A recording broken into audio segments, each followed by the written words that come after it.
Olá, eu sou a Tabs e seja bem-vindo a mais um Papo do Pendura, o podcast do canal. Você entendeu direito? Hoje com um tema muito em alta, que é marketing digital, tráfego pago. Mas antes eu tenho que agradecer na conta de quem eu estou pendurando esse bate-papo, esse café da tarde, que é na conta do Paneira Padaria. Muito obrigada pelo envio aqui dos lanchinhos, do bolo de laranja que eu amo, que com cafezinho combina. Vocês são incríveis. Paneira Padaria, Paneira com 2 N's.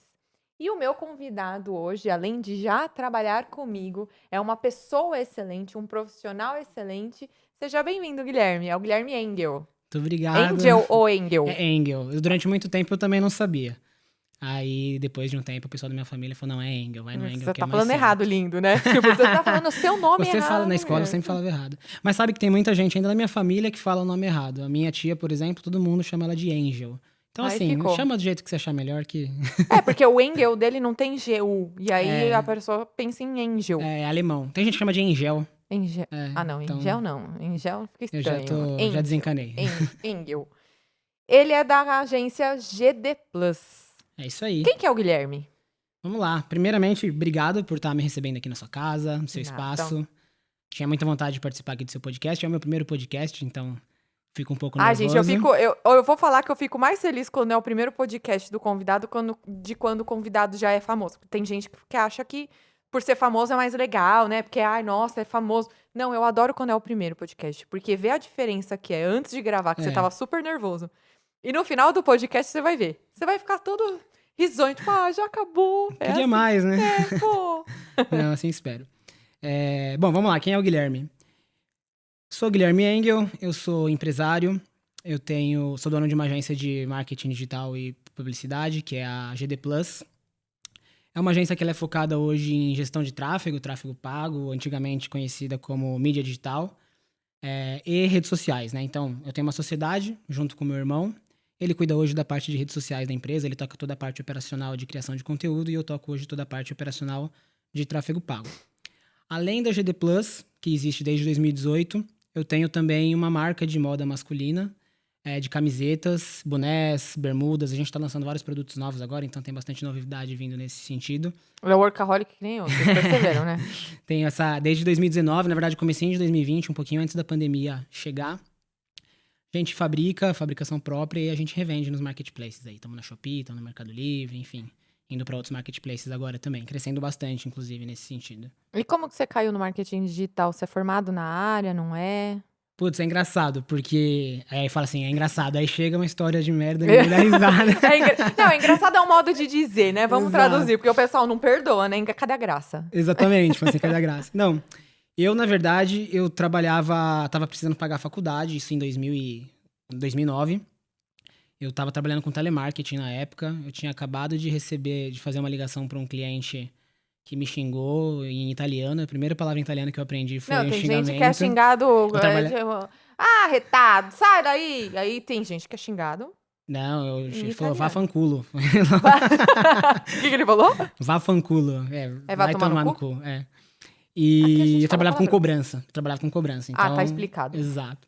Isso que atenderam, pelo menos eu não atendo. Exato. Naquela época atendia ainda, não tinha tanta... Não era tão recorrente. Exato.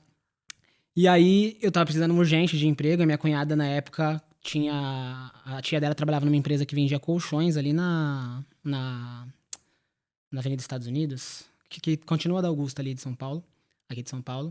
É uma avenida conhecida. Isso. O Brasil todo tá assistindo. Exato. Ó, a pressão. Né? Brasil todo, aí ele pega a xícara assim, né? Tremendo. E eu fui lá fazer uma entrevista e tal, e a entrevista era pra contabilidade, não era nada a ver com marketing digital. E aí, na hora que eu cheguei lá na entrevista, era uma entrevista pra loja física deles. E na hora que eu cheguei ali, eu comecei a falar que eu tava fazendo publicidade e propaganda na faculdade, né? Olha o nervosismo batendo. Tela azul, põe a tela azul. Eu tava fazendo publicidade, e aí eu falei pra eles, eu sei mexer um pouquinho com Photoshop, eu sei mexer um pouquinho com Flash, não sei o quê. Tinha Flash na época, Nossa, isso né? em 2000 Muito tempo atrás, 2009, 2010, por aí. Acho que foi 2009.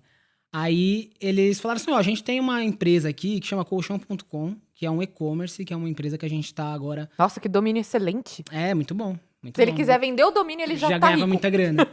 E a gente hoje trabalha aqui, a gente tá com uma agência de publicidade fazendo as coisas lá dentro, mas a gente queria alguém para internalizar. Então, você se importaria de não ir pra vaga de contabilidade e vir pra vaga de marketing? Eu falei, não, pra mim tá perfeito. Melhor ainda. Aí eu cheguei em casa, todo feliz, né? Aquele feedback positivo da reunião. Cheguei em casa todo feliz. Aí meus pais falaram assim, e aí, Guilherme, como é que foi a reunião, tal, a entrevista? Eu falei, pô, foi legal, eu acho que eles vão me contratar. E aí, que empresa que é? Eu falei assim, não entendi direito, acho que a empresa chama e-commerce.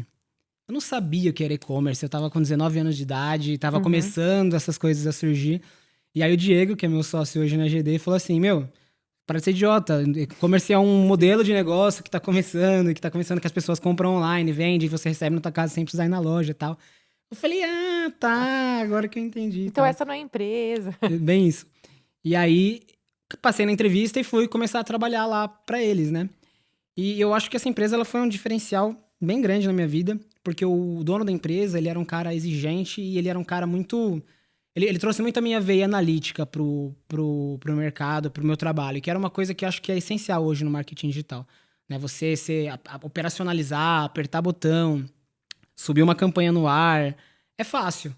Né? Agora, entender, analisar A os números, estratégia, as né? métricas, entender o que tá dando errado e aonde você tem que mexer para corrigir, é que faz a grande diferença, né? E eu acho que foi um pouco disso que ele me trouxe, sabe? Essa essência que eu aprendi muito Mas você com não acha ele. que isso é desde aquela época até hoje? Porque até puxando de gancho para um tema que é em alta, que todo mundo acha que marketing digital é venda online, venda online, venda online, que todo mundo faz hoje em dia, vulgarizou, porque é meio que essa ideia, assim, de... o marketing digital, ele vai muito além da operação, de você colocar na plataforma e tudo mais. É a estratégia de saber em qual plataforma, como, quem é o público-alvo. Isso tem desde aquela época, então. Sim, tem desde aquela época. Inclusive, Prestadores de serviços falhos que não tem essa parte, né? Isso que eu quero dizer. exatamente. E quando eu entrei lá, um dos motivos que eles me trouxeram era justamente entender o que a agência que estava na época estava fazendo e entender de que forma que a gente podia melhorar, porque eles estavam muito focados só no Google, eles faziam só Google, eles falavam, meu, tem um mundo de oportunidade, tem um mundo de lugares onde a gente pode anunciar hoje, e a gente tá muito travado, e eles não estavam muito contentes com o resultado.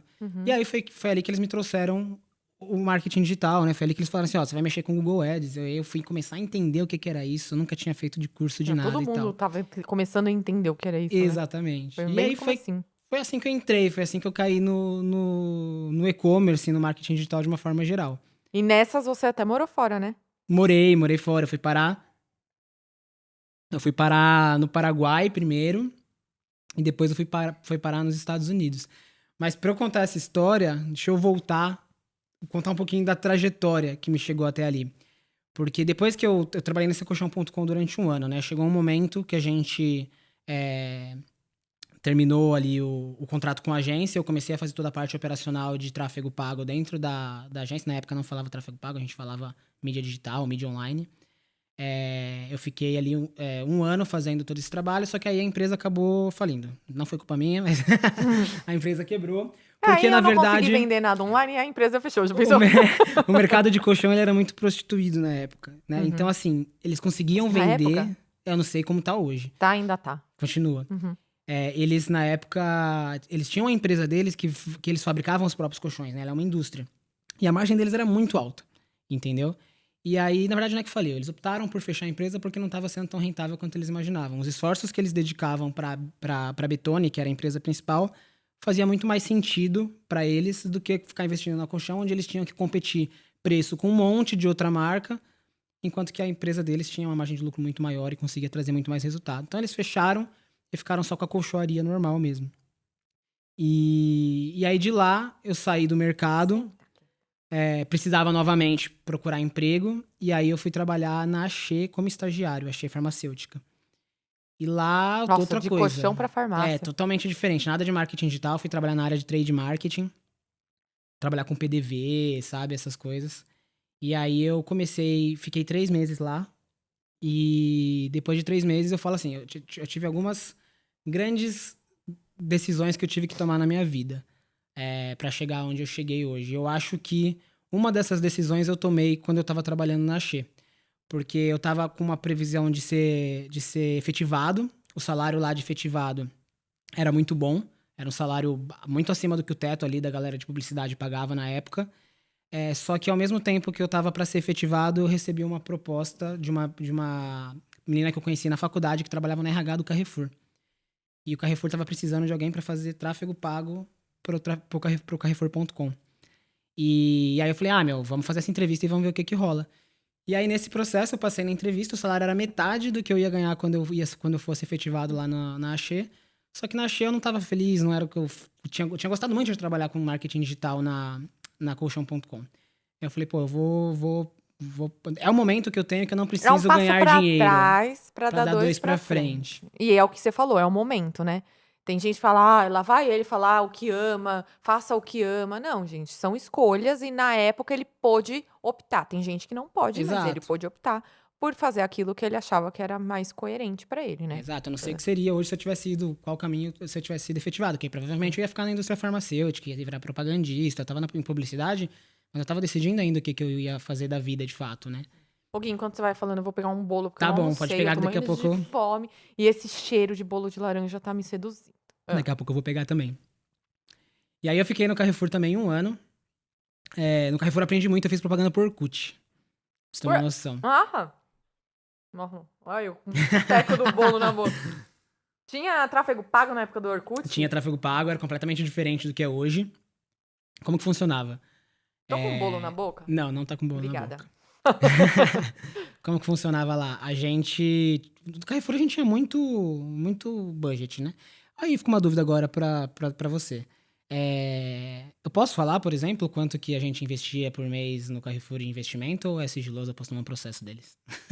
Olha, depende da empresa. Você assinou algum termo de sigilo e responsabilidade? Não. Então pode. Porque assim, é, Assinei. é por isso que as empresas, elas têm... É comprometedor quando você abre faturamento, algo muito... como que eu posso dizer? Minucioso, algo muito... um resultado de uma análise própria. Agora, a estatística, tipo, a gente investia, por exemplo, fala assim, para se proteger, tá? Por Aham, exemplo, R$ 1.000 e entendi. retornava X vezes isso. É melhor do que se você falar assim, era tanto, e eles faturavam tanto só disso e daquilo. Mas não tem problema, se você não assinou o termo de sigilo. E outra, você não tá lucrando com essa informação. Você tá Entendi. expondo como uma expertise sua. O quanto você se comprometia. Tem gente que coloca isso no currículo. Fazia gestão de contratos de clientes que tinham faturamento Investimentos de de. tanto. Aí não tem problema. Ah, O legal. ruim é você se promover ou você mentir. Entendi. Você não vai mentir, né? Então Não, pode tá falar, tranquilo. pode falar. O Carrefour tinha uma verba mensal que passava de 2 milhões por mês de reais. Assim, era muito dinheiro, né? O Uhum, tamanho do Carrefour também. uhum. Então a gente tinha muito budget pra testar coisas novas também. Então a gente separava na época o budget que ele ia pras campanhas que a gente sabia que davam um retorno mais alto, e a gente sempre tava testando coisas novas. Inclusive isso hoje, até no tráfego pago de hoje, a gente tem que fazer isso. Parte do budget, 20, 30% do budget, ele tem que ser pra teste. Porque se você fica sempre trabalhando ali com a mesma coisa, uma hora aquilo vai parar de dar resultado, e quando aquilo parar de dar resultado, você não tem nada na manga pra equilibrar essa balança, né? Então a gente fez propaganda por Orkut e era engraçado, porque assim, você não tinha a segmentação que tem hoje. Porque com o Facebook, com o Google, você tem milhares de opções de segmentação. Você consegue definir lista para fazer campanha para público quente. O remarketing naquela época ainda estava começando a nascer. Então, como que funcionava o Orkut? Você pagava uma... Era como se fosse um portal. Você pagava uma verba, que se não me engano era 20 ou 30 mil reais. Você ficava 6 horas. Não sei se você vai lembrar no Orkut que tinha um banner que ficava no canto superior direito do computador. Era o lugar que você Eu só lembro anunciava. das fanfic da vida. Os scraps. Os scraps, exato, e os joguinhos. Os joguinhos, joguinho da Fazendinha, lembra? Uhum. Só isso que eu lembro do Tinha, Orkut. tinha um espaço, era o único espaço que eles tinham de publicidade, pelo menos no começo. E era isso, você pagava, você ficava 6 horas no dia, as outras depois era 6 horas para outro cliente, depois 6 para outro, e assim fechava as Aquele 24. banner que todo mundo acha que era spam, na verdade. Exato, era uma propaganda. Uhum. E era isso, e assim, zero venda, não trazia retorno nenhum, era simplesmente visibilidade.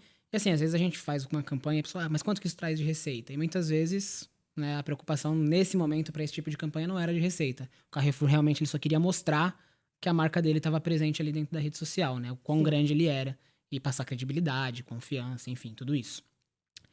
E aí no Carrefour, dentre todo esse budget gigantesco que a gente tinha para trabalhar, Eu tive um gestor lá dentro, que depois foi o cara que me chamou para ir trabalhar no Paraguai, 3 anos depois, e ele me passava muito a responsabilidade de distribuir o budget, entendeu? Então, assim, eu tava lá com 20 anos de idade, 20 por aí, e tava distribuindo o 2 budget, milhões de 2 reais, milhões da empresa. Então eu falava, de putz, boa. 600 mil vai pro Google, tanto O vai bom é que pra... como não era um retorno direto, né, não tinha tanta, censura para isso, porque, hoje eu digo censura da empresa por aquilo, você tinha uma liberdade maior, porque hoje, você tem que ter um retorno ali, as pessoas elas anunciam quando tem um CTA, né, que é o Call to Action, para quem não sabe o Aham. que é, que tem uma contrapartida, tem uma compra de algo, tem um cadastro, porque hoje em dia o cadastro é o que mais vale. Lá não, lá era às cegas, né, era para você colocar tinha métrica já? Tinha, na verdade, Tinha. tinha muito, assim, essa verba de teste, ela era uma verba, tinha verba de branding, né, que era pra gente, que era um investimento que a gente fazia sem esperar um retorno financeiro imediato, mas a maior parte do budget, 90, 80% desse budget, ele é direcionado para performance. Então, quando a gente fazia a distribuição de verba, a gente fazia essa distribuição para cada canal. Então, por exemplo, a gente vai colocar 30% no Google, vai ser 30% no Buscapé, que na época bombava, comparador de preço. Aí vai mais 20% para afiliados, e você ia distribuindo isso. E aí, para cada canal, a gente separava por cada linha. Então, você tinha a linha de eletrodomésticos, linha de eletroportáteis, linha de televisão, linha de. Enfim, você separava isso para cada linha que o Carrefour vendia. Colocava quanto você vai investir em cada uma delas e qual que é o retorno esperado para cada uma delas. Mas na época já tinha o Carrefour.com. Era do, Já era, tinha o era do e-commerce. Carrefour.com, era do Já era e-commerce. então não era só o brand, entendi. Isso, era É pro que na época eu e-commerce. não lembrava que já tinha essa. Porque o e-commerce agora virou bunda, né? Mas antigamente eram só as grandes empresas, não tinha marketplace. Era da Exato, própria era a empresa e própria acabou. empresa. Exato. Não, o Carrefour já tinha, e esse budget que eu distribuí, ele era completamente separado já Ah, por então já cada tinha linha, então métrica. tinha Então todas as falei besteira, métricas. gente. Anula. A gente tinha o ROI, a gente calculava já, e assim, O que é o ROI? o ROI é o retorno sobre investimento. Para quem não sabe, o ROI é o retorno sobre investimento. Que a parte mais importante é você saber o quanto volta a partir de determinado investimento. Eu coloquei R$ 10. O ROI é.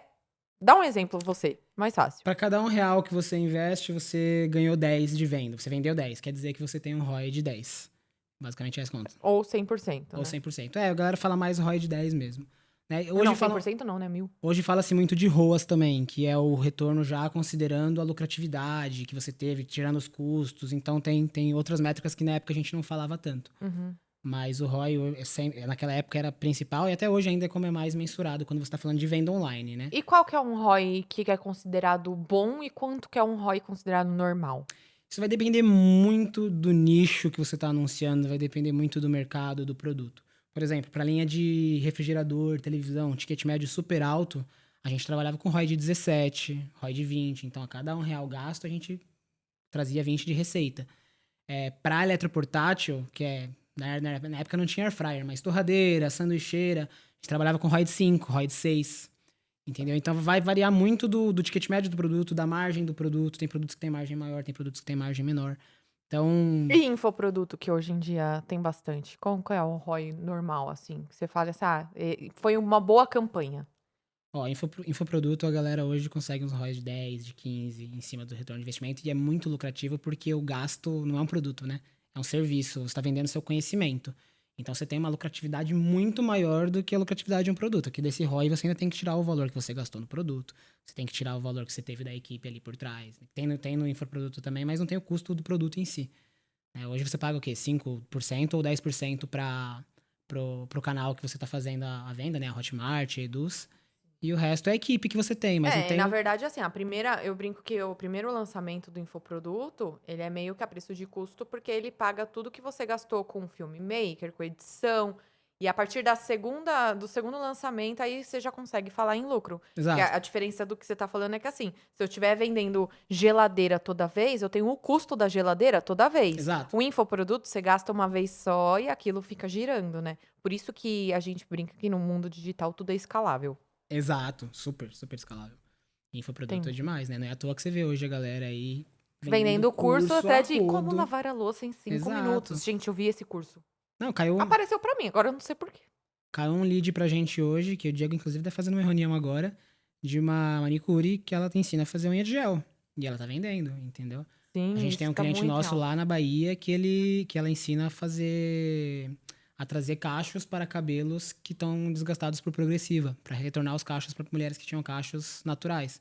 Então, assim, meu, tudo Tem você tudo. consegue vender, tudo. Se você é expert, se você sabe, se você é bom numa coisa, você consegue vender. E tráfego pago tem que ser um profissional da área ou a pessoa consegue vender sozinha? Eu falo isso porque já aconteceu. Oxe, alguém caiu aí. Tá vivo? Por exemplo, uma vez eu ganhei um crédito do Facebook e eu fui toda gostosa. Falei, ai, eu vou conseguir vários seguidores pro canal. Gente, eu gastei R$ 100 em 5 minutos e não converteu em nada.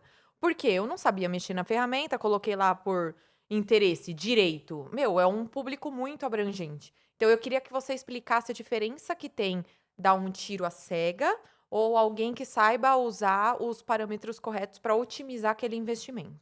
Tá. Ó, a ferramenta por si só, Quer mais café? Tem mais aí? não tem aqui ainda. A Boa. ferramenta por si só, tanto do Google quanto do Facebook, ela é complexa de se mexer, né? Só que ela é uma ferramenta. Então, uma pessoa que se dedicar a aprender a mexer na ferramenta e saber aonde criar anúncio, onde apertar botão, entender um pouquinho da teoria estrutural, ela aprende a fazer anúncio. Uhum. Fazer anúncio não quer dizer que ela vai conseguir trazer resultado. Porque por trás do básico, que é apertar botão, existe toda a parte Você vê que eu tô estratégica. perguntando, porque enquanto você fala, eu tô Eu comendo vou tudo, pegar né? daqui a pouco. Tô esperando você falar pra eu Fala. pegar. A estratégia. A estratégia que tem por trás, que é desenhada e que é planejada e que é feita com base no conhecimento e na experiência que a gente tem de anos aí de mercado, a pessoa que aprendeu a mexer na ferramenta ali, ela não vai ter essa expertise, ela não vai ter esse know-how.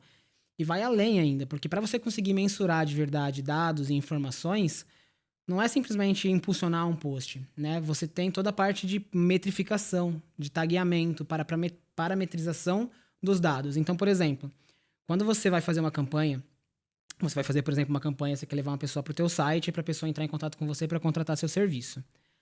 Quando a gente vai fazer uma campanha desse tipo, a gente coloca uma tag, que é um código dentro do teu site, para a gente saber que uma pessoa visitou. Aí a gente consegue saber que uma pessoa visitou, a gente consegue saber por quais páginas essa pessoa navegou. A gente consegue saber quais são as pessoas, não as pessoas indivíduos, mas a gente consegue saber quantas pessoas entraram em contato e mandaram uma mensagem para você através daquela campanha específica que a gente está criando. E isso não só ajuda na Você nossa rastreia tudo, inteligência, né? isso ajuda não só na nossa inteligência para trazer uma estratégia mais eficaz para a campanha, mas ele traz uma inteligência também para o algoritmo das plataformas.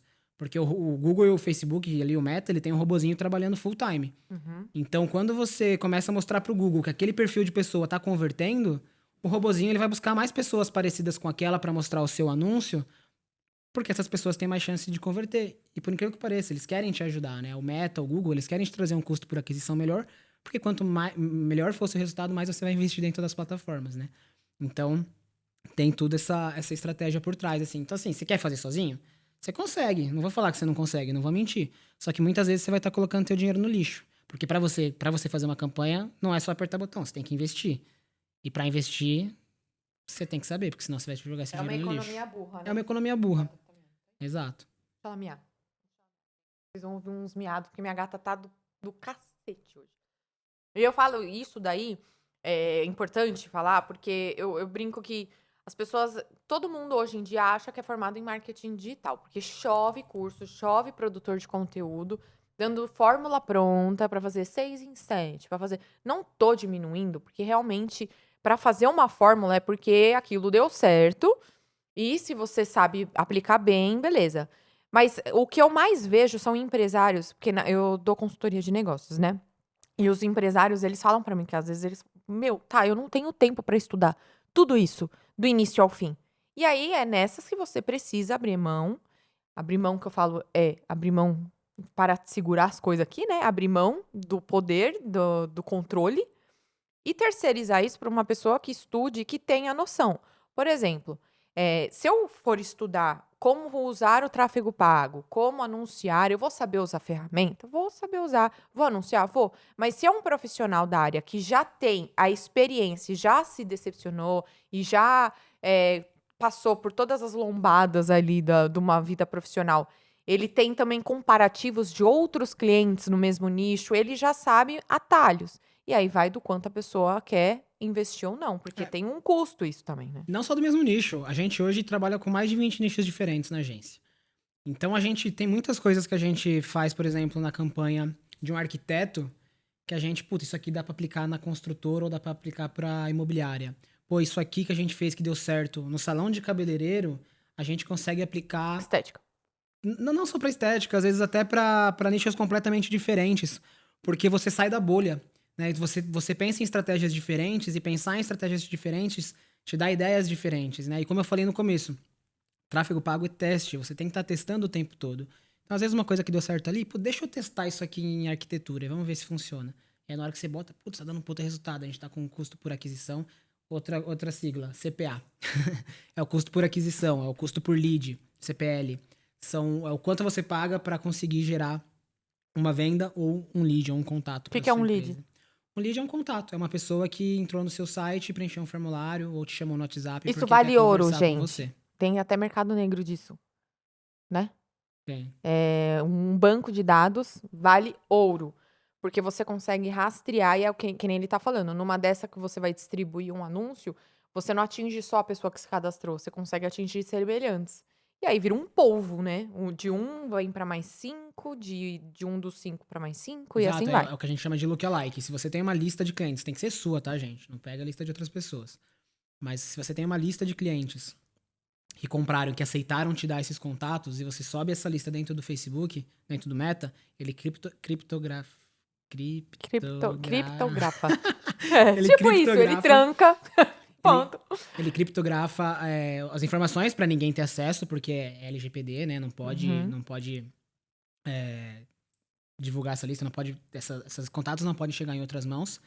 E aí ele tem uma base gigantesca para identificar pessoas e entender qual que é o comportamento dessas pessoas e mostrar o seu anúncio para pessoas similares a essas pessoas. E aí a chance de converter é bem maior. A gente tá conseguindo um puta resultado agora com uma cliente, que é uma loja de artigos religiosos que tem no centro de São Paulo hoje, que inclusive é a maior do Brasil. E a gente fez uma campanha de 1%, né? Ou seja, o máximo possível de pessoas similares às pessoas que fizeram alguma compra no site delas. Meu, essa campanha tá bombando. A gente tá conseguindo um CPL de... Custo por lead. Custo por lead de 80 centavos, 67 centavos.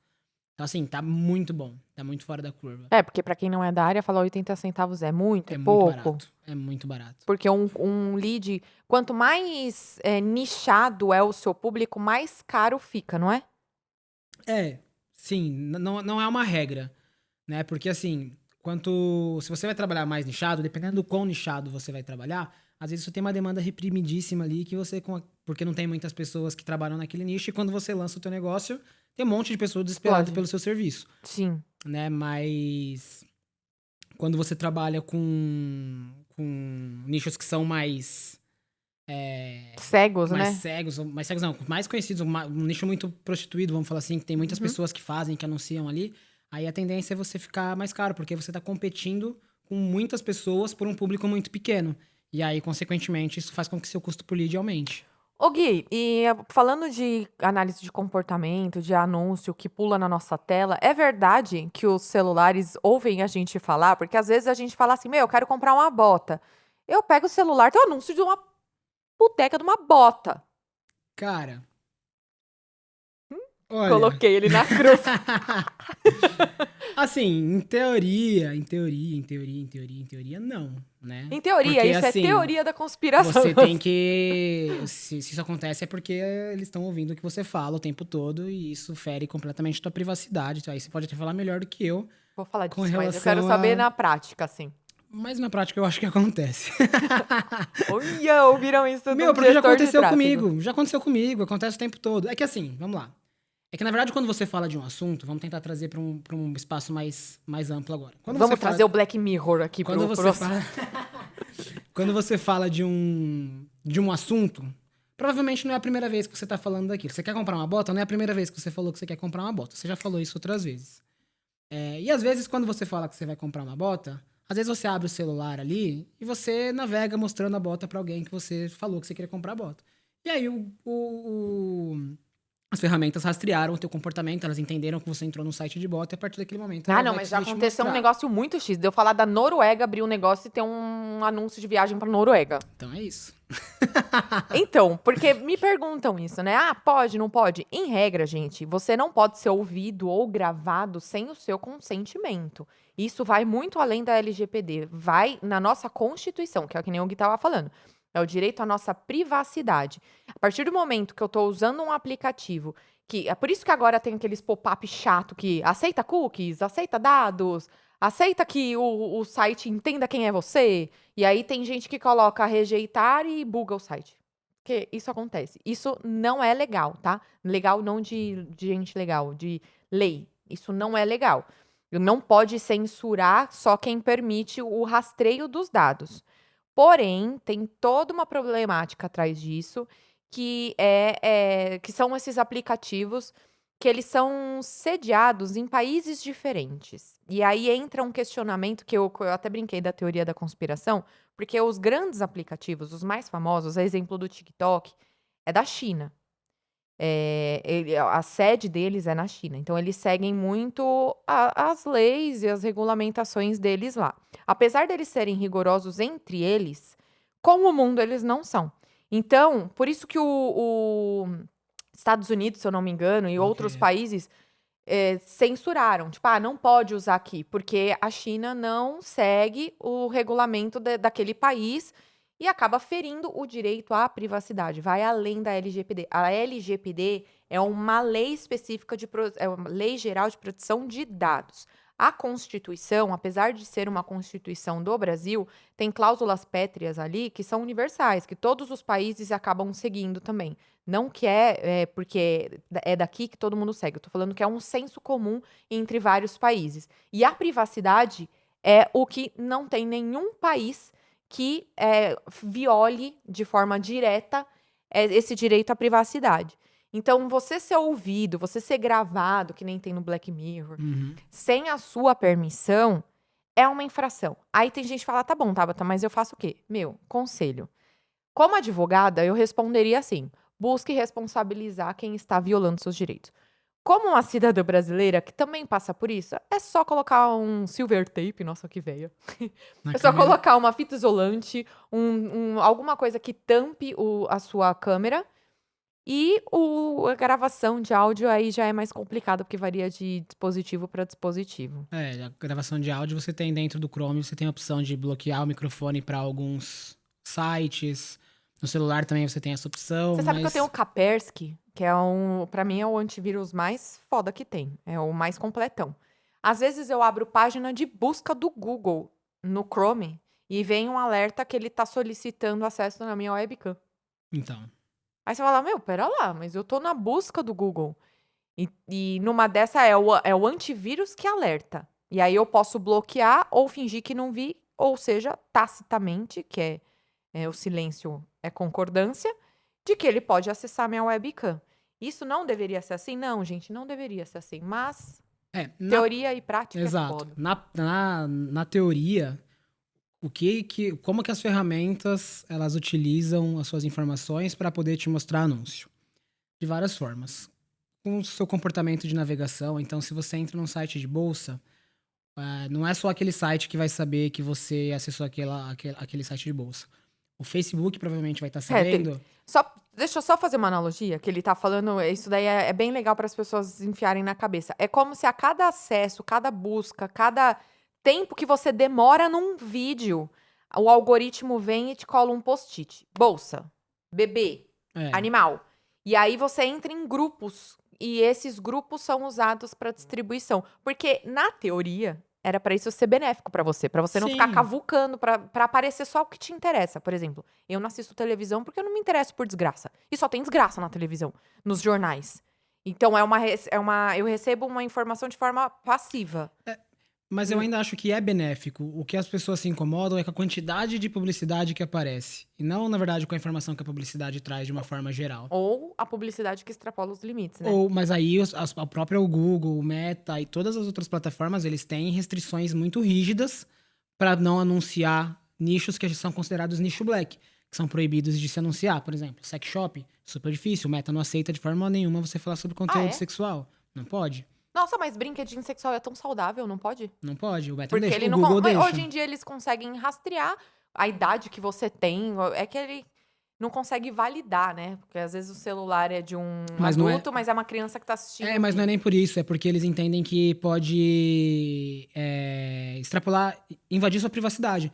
Imagina você tá navegando no computador, no trabalho, com uma galera do seu lado, e de repente você tá ali numa reunião, aí pinta um pop-up ali. Bati no microfone. Pinta um pop-up ali com um vibrador. Como que a pessoa pode se sentir de estar sendo exibida Gente, eu aquilo? sou muito porra louca. Entendeu? Então, assim, eles são restritos. Drogas, obviamente, também não pode anunciar. Armas não pode anunciar, mas não é só porque é proibido no Brasil, é porque eles entendem que aquilo ali não é legal. Entendeu? Então, assim, existem várias políticas e várias regras. Por exemplo, no Google. É super difícil de fazer anúncio para despachante de documentos. Por quê? Porque trabalha com documentos oficiais do governo. Então, a gente pegou um cliente que ele trabalha com... que ele é despachante lá no Amazonas, em Manaus. E a gente hoje só consegue fazer campanhas... Gente, o que acontece com essa gata hoje? Alguém me explica? Desculpa. Imagina. Pode falar. A gente só consegue fazer campanha pra eles no YouTube, porque se a gente vai fazer campanha de pesquisa, o Google fala que a gente tá trabalhando com documentos oficiais do governo e não permite. Assistência técnica, trabalhar com manutenção de smartphone, também não pode, porque fala que é privacidade de dados do usuário, que se a assistência técnica for de má índole, ele pode usar os dados da pessoa contra ela e o Google não quer contribuir com isso. Como Então assim? ele só Como que permite usa? lojas autorizadas. Como que usa contra só por causa do rastreio do smartphone? O que é isso? Assistência técnica, não pode, o Google não deixa. Ele fala que é suporte técnico terceirizado ao consumidor. Porque como você leva o celular até a assistência, A assistência técnica ela pode pode abrir, invadir, pode invadir sua vazar privacidade. nudes. Exato. Aí, ó. Ai, Fábio. Do nada. Do nada, nada. Fábio. Do nada, Fábio. Tá procurando vibrador, Fábio? É isso, gente. Eles escutam. Tá aí a resposta. Aí fica a questão, né? Você já assistiu Black Mirror? Já, muito bom. Eu não, porque senão eu vou muito ter... bom. Eu entro numa síncope de ansiedade que eu não vou deixar, né? Eu vou ser aquelas loucas que não usam o celular pra nada. Porque senão rouba meus dados. Gente, isso é uma ilusão. Todo mundo hoje, todas as empresas, todos os órgãos têm seus dados, tá bom? Não adianta você querer se esconder. É isso. Mas... E usar o tráfego a seu favor. Exatamente. Porque assim, é aquilo que eu falei, as ferramentas, os canais, eles tentam te proteger de alguma forma, né? Então, só que tem muita gente que trabalha hoje no mercado de tráfego pago que é focado em nicho black. O que é o nicho black? São profissionais, gestores de tráfego, que eles usam estratégias para burlar o sistema do Google e do Facebook. Então, eles criam um monte de conta. Existe um mercado negro, sabia que existe um mercado negro de comprar perfis antigos de Facebook que não se usam mais? Você tem seu perfil lá do Facebook, a Tabata Guimarães, você não acessa teu perfil há 10 anos. Aí alguém vem e fala assim, Tabata, tudo bem, eu queria comprar teu perfil. Eu pago R$500 pra você me dar seu perfil. Aí você dá o perfil pra essa pessoa e ele vai fazer anúncio de tráfego pago pra nicho black, que são nichos proibidos, através do seu perfil. Porque ele usa algumas estratégias pra burlar o sistema. Aí demora, por exemplo... E o aplicativo entende que é uma conta antiga, então não é uma conta spam. Demora um tempo até ele entender, o robozinho rastrear, entender que é negativa, até acontecer isso. E ele bloquear, ele tá usando tua conta. Bloqueou, ele começa a usar a conta de outra pessoa. E ele vai fazendo isso e criando sites diferentes, Instagrams diferentes e perfis diferentes de Facebook e anuncia pra nicho black. A gente fez alguns podcasts aqui que o tema foi essa nova... Que eles estavam querendo fazer essa lei para plataforma, para instaurar uma agência que ia regulamentar o uso das plataformas, aquela papagaiada toda. E eu queria saber de você, como um profissional que trabalha com isso, o que, assim, a gente sintetizou dessas conversas é que talvez a melhor solução seria vincular os arrobas a um CPF. Para vocês, isso ajudaria ou prejudicaria? Não interfere? Para quem trabalha certinho, para quem não trabalha com nicho black, para quem faz campanhas para empresas que são permitidas de fato pelo Meta, pelo Google e por qualquer outro canal, não impactaria. Porque a ideia não é limitar, tipo, um arroba por CPF, mas desde que esteja vinculado. O que impacta pra gente é o iOS, é a Apple definir que a partir do iOS 15 não vai ter mais publicidade. Eles não vão mais poder permitir rastreamento de nenhuma informação do usuário na navegação de internet dele. Como ele já fez, se eu não me engano, no iPhone, no iOS 12, não lembro agora. Porque isso impacta muito, porque a gente não consegue mensurar quem tá comprando, né? Porque o iPhone não traz essa informação pro Meta. E aí a gente não consegue falar, ó, pessoal, esse aqui é o tem tipo isso? de Não perfil que sabia. compra. Tem. Meta desenvolveu uma outra estratégia, né? Existe a API de conversões, que é um servidor que você instala dentro do teu site, que se comunica com o servidor do Meta. E aí, quando a pessoa faz a compra, a informação não vai pro navegador, não vai pro Opera, ela vai pro servidor. E aí o servidor se comunica e consegue saber que isso aconteceu. É uma forma mais segura pro usuário, né? Mas é mais complexa pro gestor de tráfego implementar, fazer. Não é todo mundo que sabe, não é todo mundo que aplica, né? Então, Porque se isso for atrapalha. variar de tipo de celular pra tipo de celular, tipo Android, iOS, ferrou. Ai, busy. Não. Tá acontecendo com minha gata hoje. Ela quer aparecer. Aparece, filha. Oi, eu sou a busy. Vai pra lá. Mas é isso, assim. Então, pra quem trabalha certinho, eu não acho que vai influenciar, que vai atrapalhar. Agora, pra quem trabalha com nicho black, isso complica, porque aí você tá restrito, né? Uhum. E além dessa censura de conteúdo, que nem você falou, coisas que são sensíveis a vazamento de dados, o que mais que é proibido eu pagar tráfego pra fazer? A igreja pode pagar tráfego pra ficar propagando os valores religiosos? Pode, mas quando você vai fazer anúncio político, ou anúncio de religião, ou anúncio de doação, anúncio de comunitário, você define dentro do Meta que você vai fazer um tipo de anúncio desse. E aí você tem que falar quem tá pagando por esse anúncio, qual é a empresa responsável, e isso fica registrado eterno. É uma burocracia a mais. É uma burocracia a Tô mais. perguntando porque na teoria é uma coisa, na prática é outra. Por isso que eu tô. É uma burocracia a mais. Eu- Quando eu- você entra, quando você vê a publicidade lá, você clica no iconezinho que aparece em cima, vai estar escrito pago por fulano de tal. Então, se você pegar nas eleições, analisa. Você vai passar o mouse em cima, vai mostrar pago por fulano tal. Ele mostra o CPF da pessoa que tá pagando. E isso dá algum tipo de benefício pra pessoa? Ela paga mais barato na lead porque não tem um cunho de lucro ou não? Não tem Não, nada. É a não. mesma ferramenta. Ele É disputa, só informativo. ele disputa a posição com qualquer outro anunciante da mesma forma. O que vai fazer ele pagar mais barato é a qualidade do anúncio, é o público bem definido, mais assertivo, é a estratégia. Aí voltamos para a estratégia. É a estratégia que você definiu lá atrás quando você foi começar a construção das campanhas, entendeu? É isso que vai definir se você vai Já pagar mais pingou barato ou algum não. cliente bizarro querendo que você divulgasse uma coisa que fala, mano, não vai rolar divulgar isso? Cliente bizarro. É, de tipo, eu queria pagar tráfego pra vender tal coisa. Você falou, não, não vai Ah, rolar. já. Teve um cara que é Nicho Black. Ele queria fazer pro bordel dele, pro puteiro dele. Falou, De boa, né? eu Você tenho um puteiro em tal paga lugar. em créditos. É bem isso. Me dá uma carta. Vou fazer uma Mentira. permuta. Não. Ó, sua namorada vai assistir aqui. Como que é o nome dela?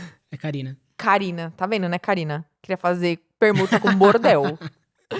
Aí eu passei pra um rapaz que trabalhava com a gente na época. Eu falei assim, ó, ele fazia nicho black.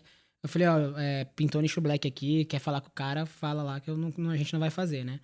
Aí ele falou que mandou mensagem, mas o cara nem retornou, nem respondeu mais. Mas por ser nicho black, é que nem você tá falando. É só via perfis aleatórios. Tem que ser da forma errada. A gente não faz hoje na agência. A gente trabalha da forma correta, né? A gente não quer essa dor de cabeça. E tem muita insegurança também na internet, né? Às vezes aparece anúncio, aí você entra em loja online e fica inseguro de comprar nessa loja online. Tem alguma forma de eu validar se essa loja é falsa ou se ela é confiável, a não ser jogar no Google pra ver no Reclame Aqui? Melhor opção, jogar no Google para ver o Reclame Aqui.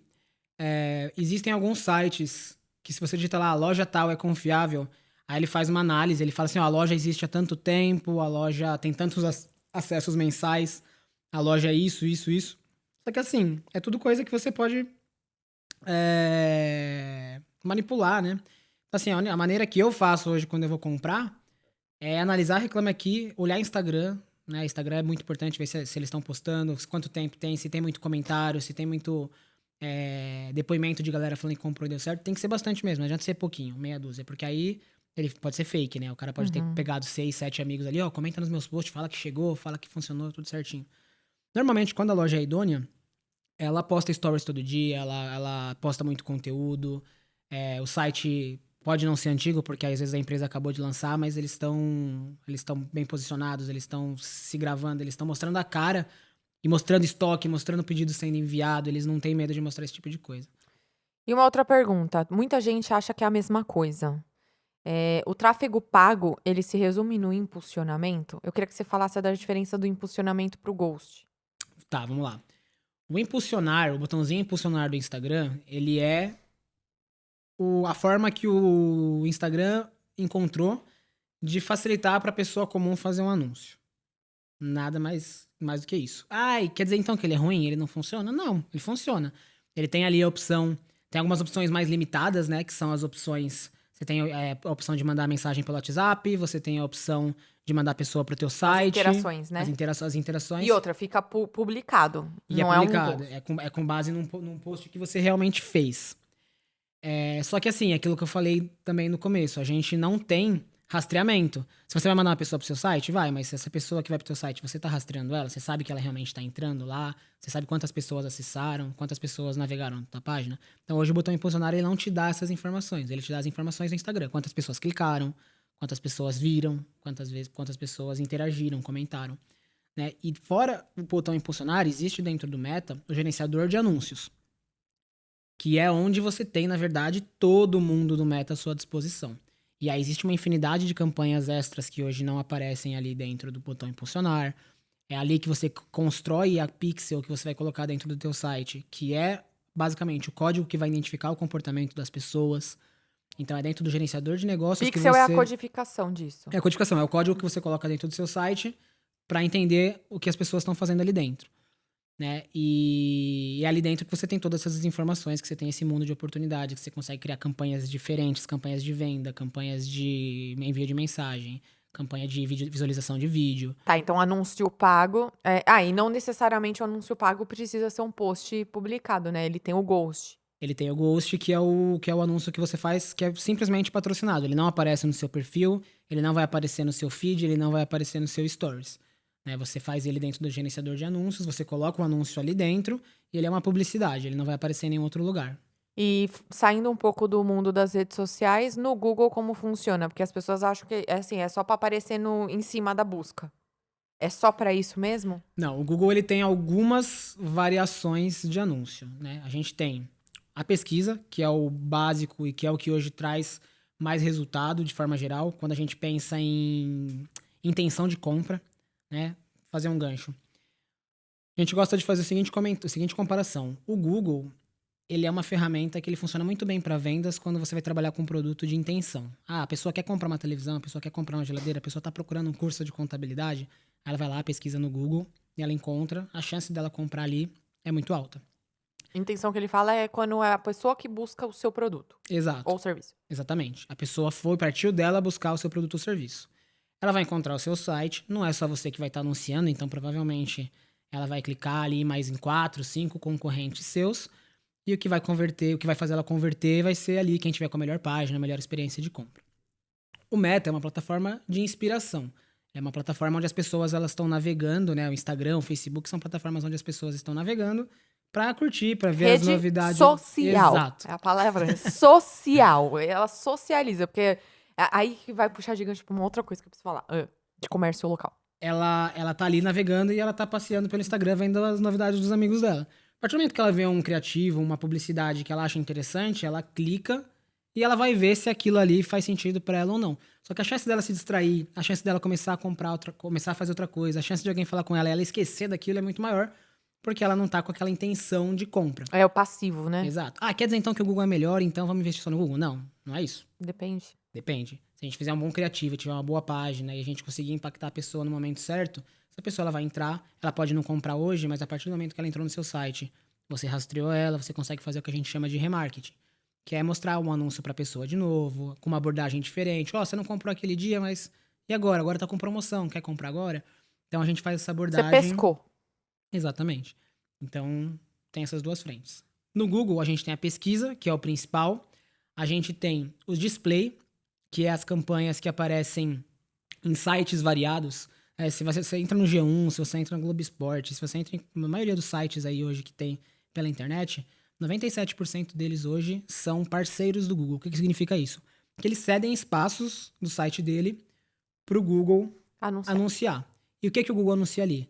anuncia você, anuncia eu, anuncia qualquer pessoa que tenha comprado e esteja fazendo uma campanha de display, né? E esse display ele é veiculado nessas plataformas, nesses outros É sites. aquela barrinha que às vezes do lado do X tá escrito Google. Exatamente, Uhum. essa barrinha aqui do lado do X está escrito Google. E normalmente isso funciona muito bem pro famoso remarketing. Então a pessoa entrou no seu site, beleza, ela entrou no seu site. Aí você mostra pra ela na hora que ela estiver É vendo a aí que aparecem as receita. botas. Na hora que ela estiver vendo a receita, na hora que você estiver procurando a receita de fazer panqueca, vai aparecer lá o anúncio da bota. Ai, nossa, a bota, não comprei ontem, Ela vou te comprar persegue. agora. Você abriu o navegador, aparece. Você entrou num site de, sei lá, matrícula escolar, ela aparece. É Aparece, tudo assim. exato, exato. Aí você pode definir, né? Ah, eu quero que apareça em quais sites. Eu quero que apareça em quais lugares. Se eu quero que não apareça em algum lugar, você consegue definir, segmentar e excluir tudo isso. E a parte estratégica disso, até vou puxar agora o gancho.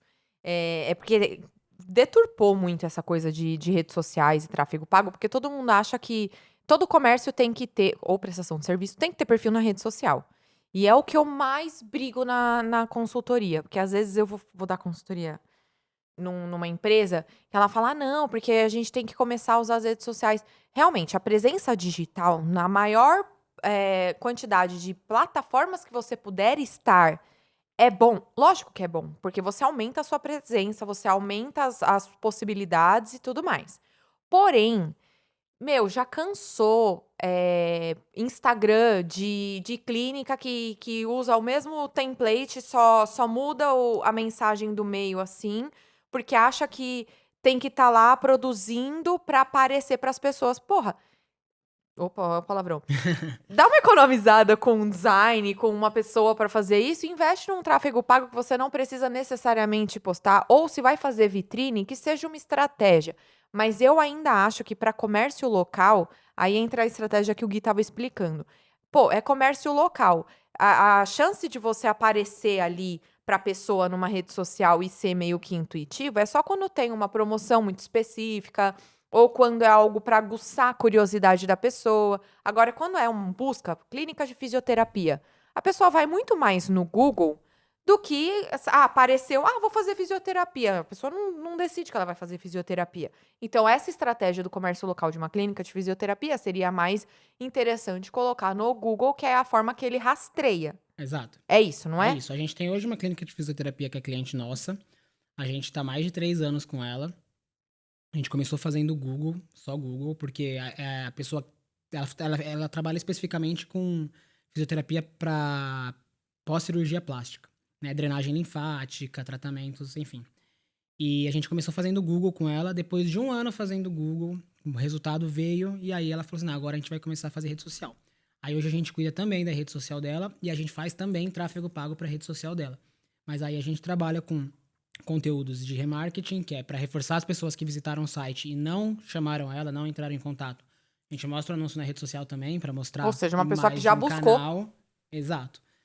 E a gente trabalha também na rede social dela com conteúdos de educação, conteúdos de engajamento, que é Informativo. informativo, que é para pessoa se informar, para pessoa se engajar, para pessoa te conhecer, para pessoa confiar em você, para pessoa criar autoridade, para você criar autoridade e a Isso. partir daí você vender. Excelente você falar isso, porque o que assim, quando eu falo pro empresário, falo assim: "Ó, você quer estar na rede social, não tem problema, mas não fica fazendo template pronto. Produz conteúdo, faz algo, mostra a sua cara, mostra a sua autoridade, o que você faz, o que você conhece, como você pensa, porque é muito melhor do que criar só uma vitrine ali de imagem. Vitrine de imagem, você gasta com o tráfego pago, aparece a imagem para a pessoa.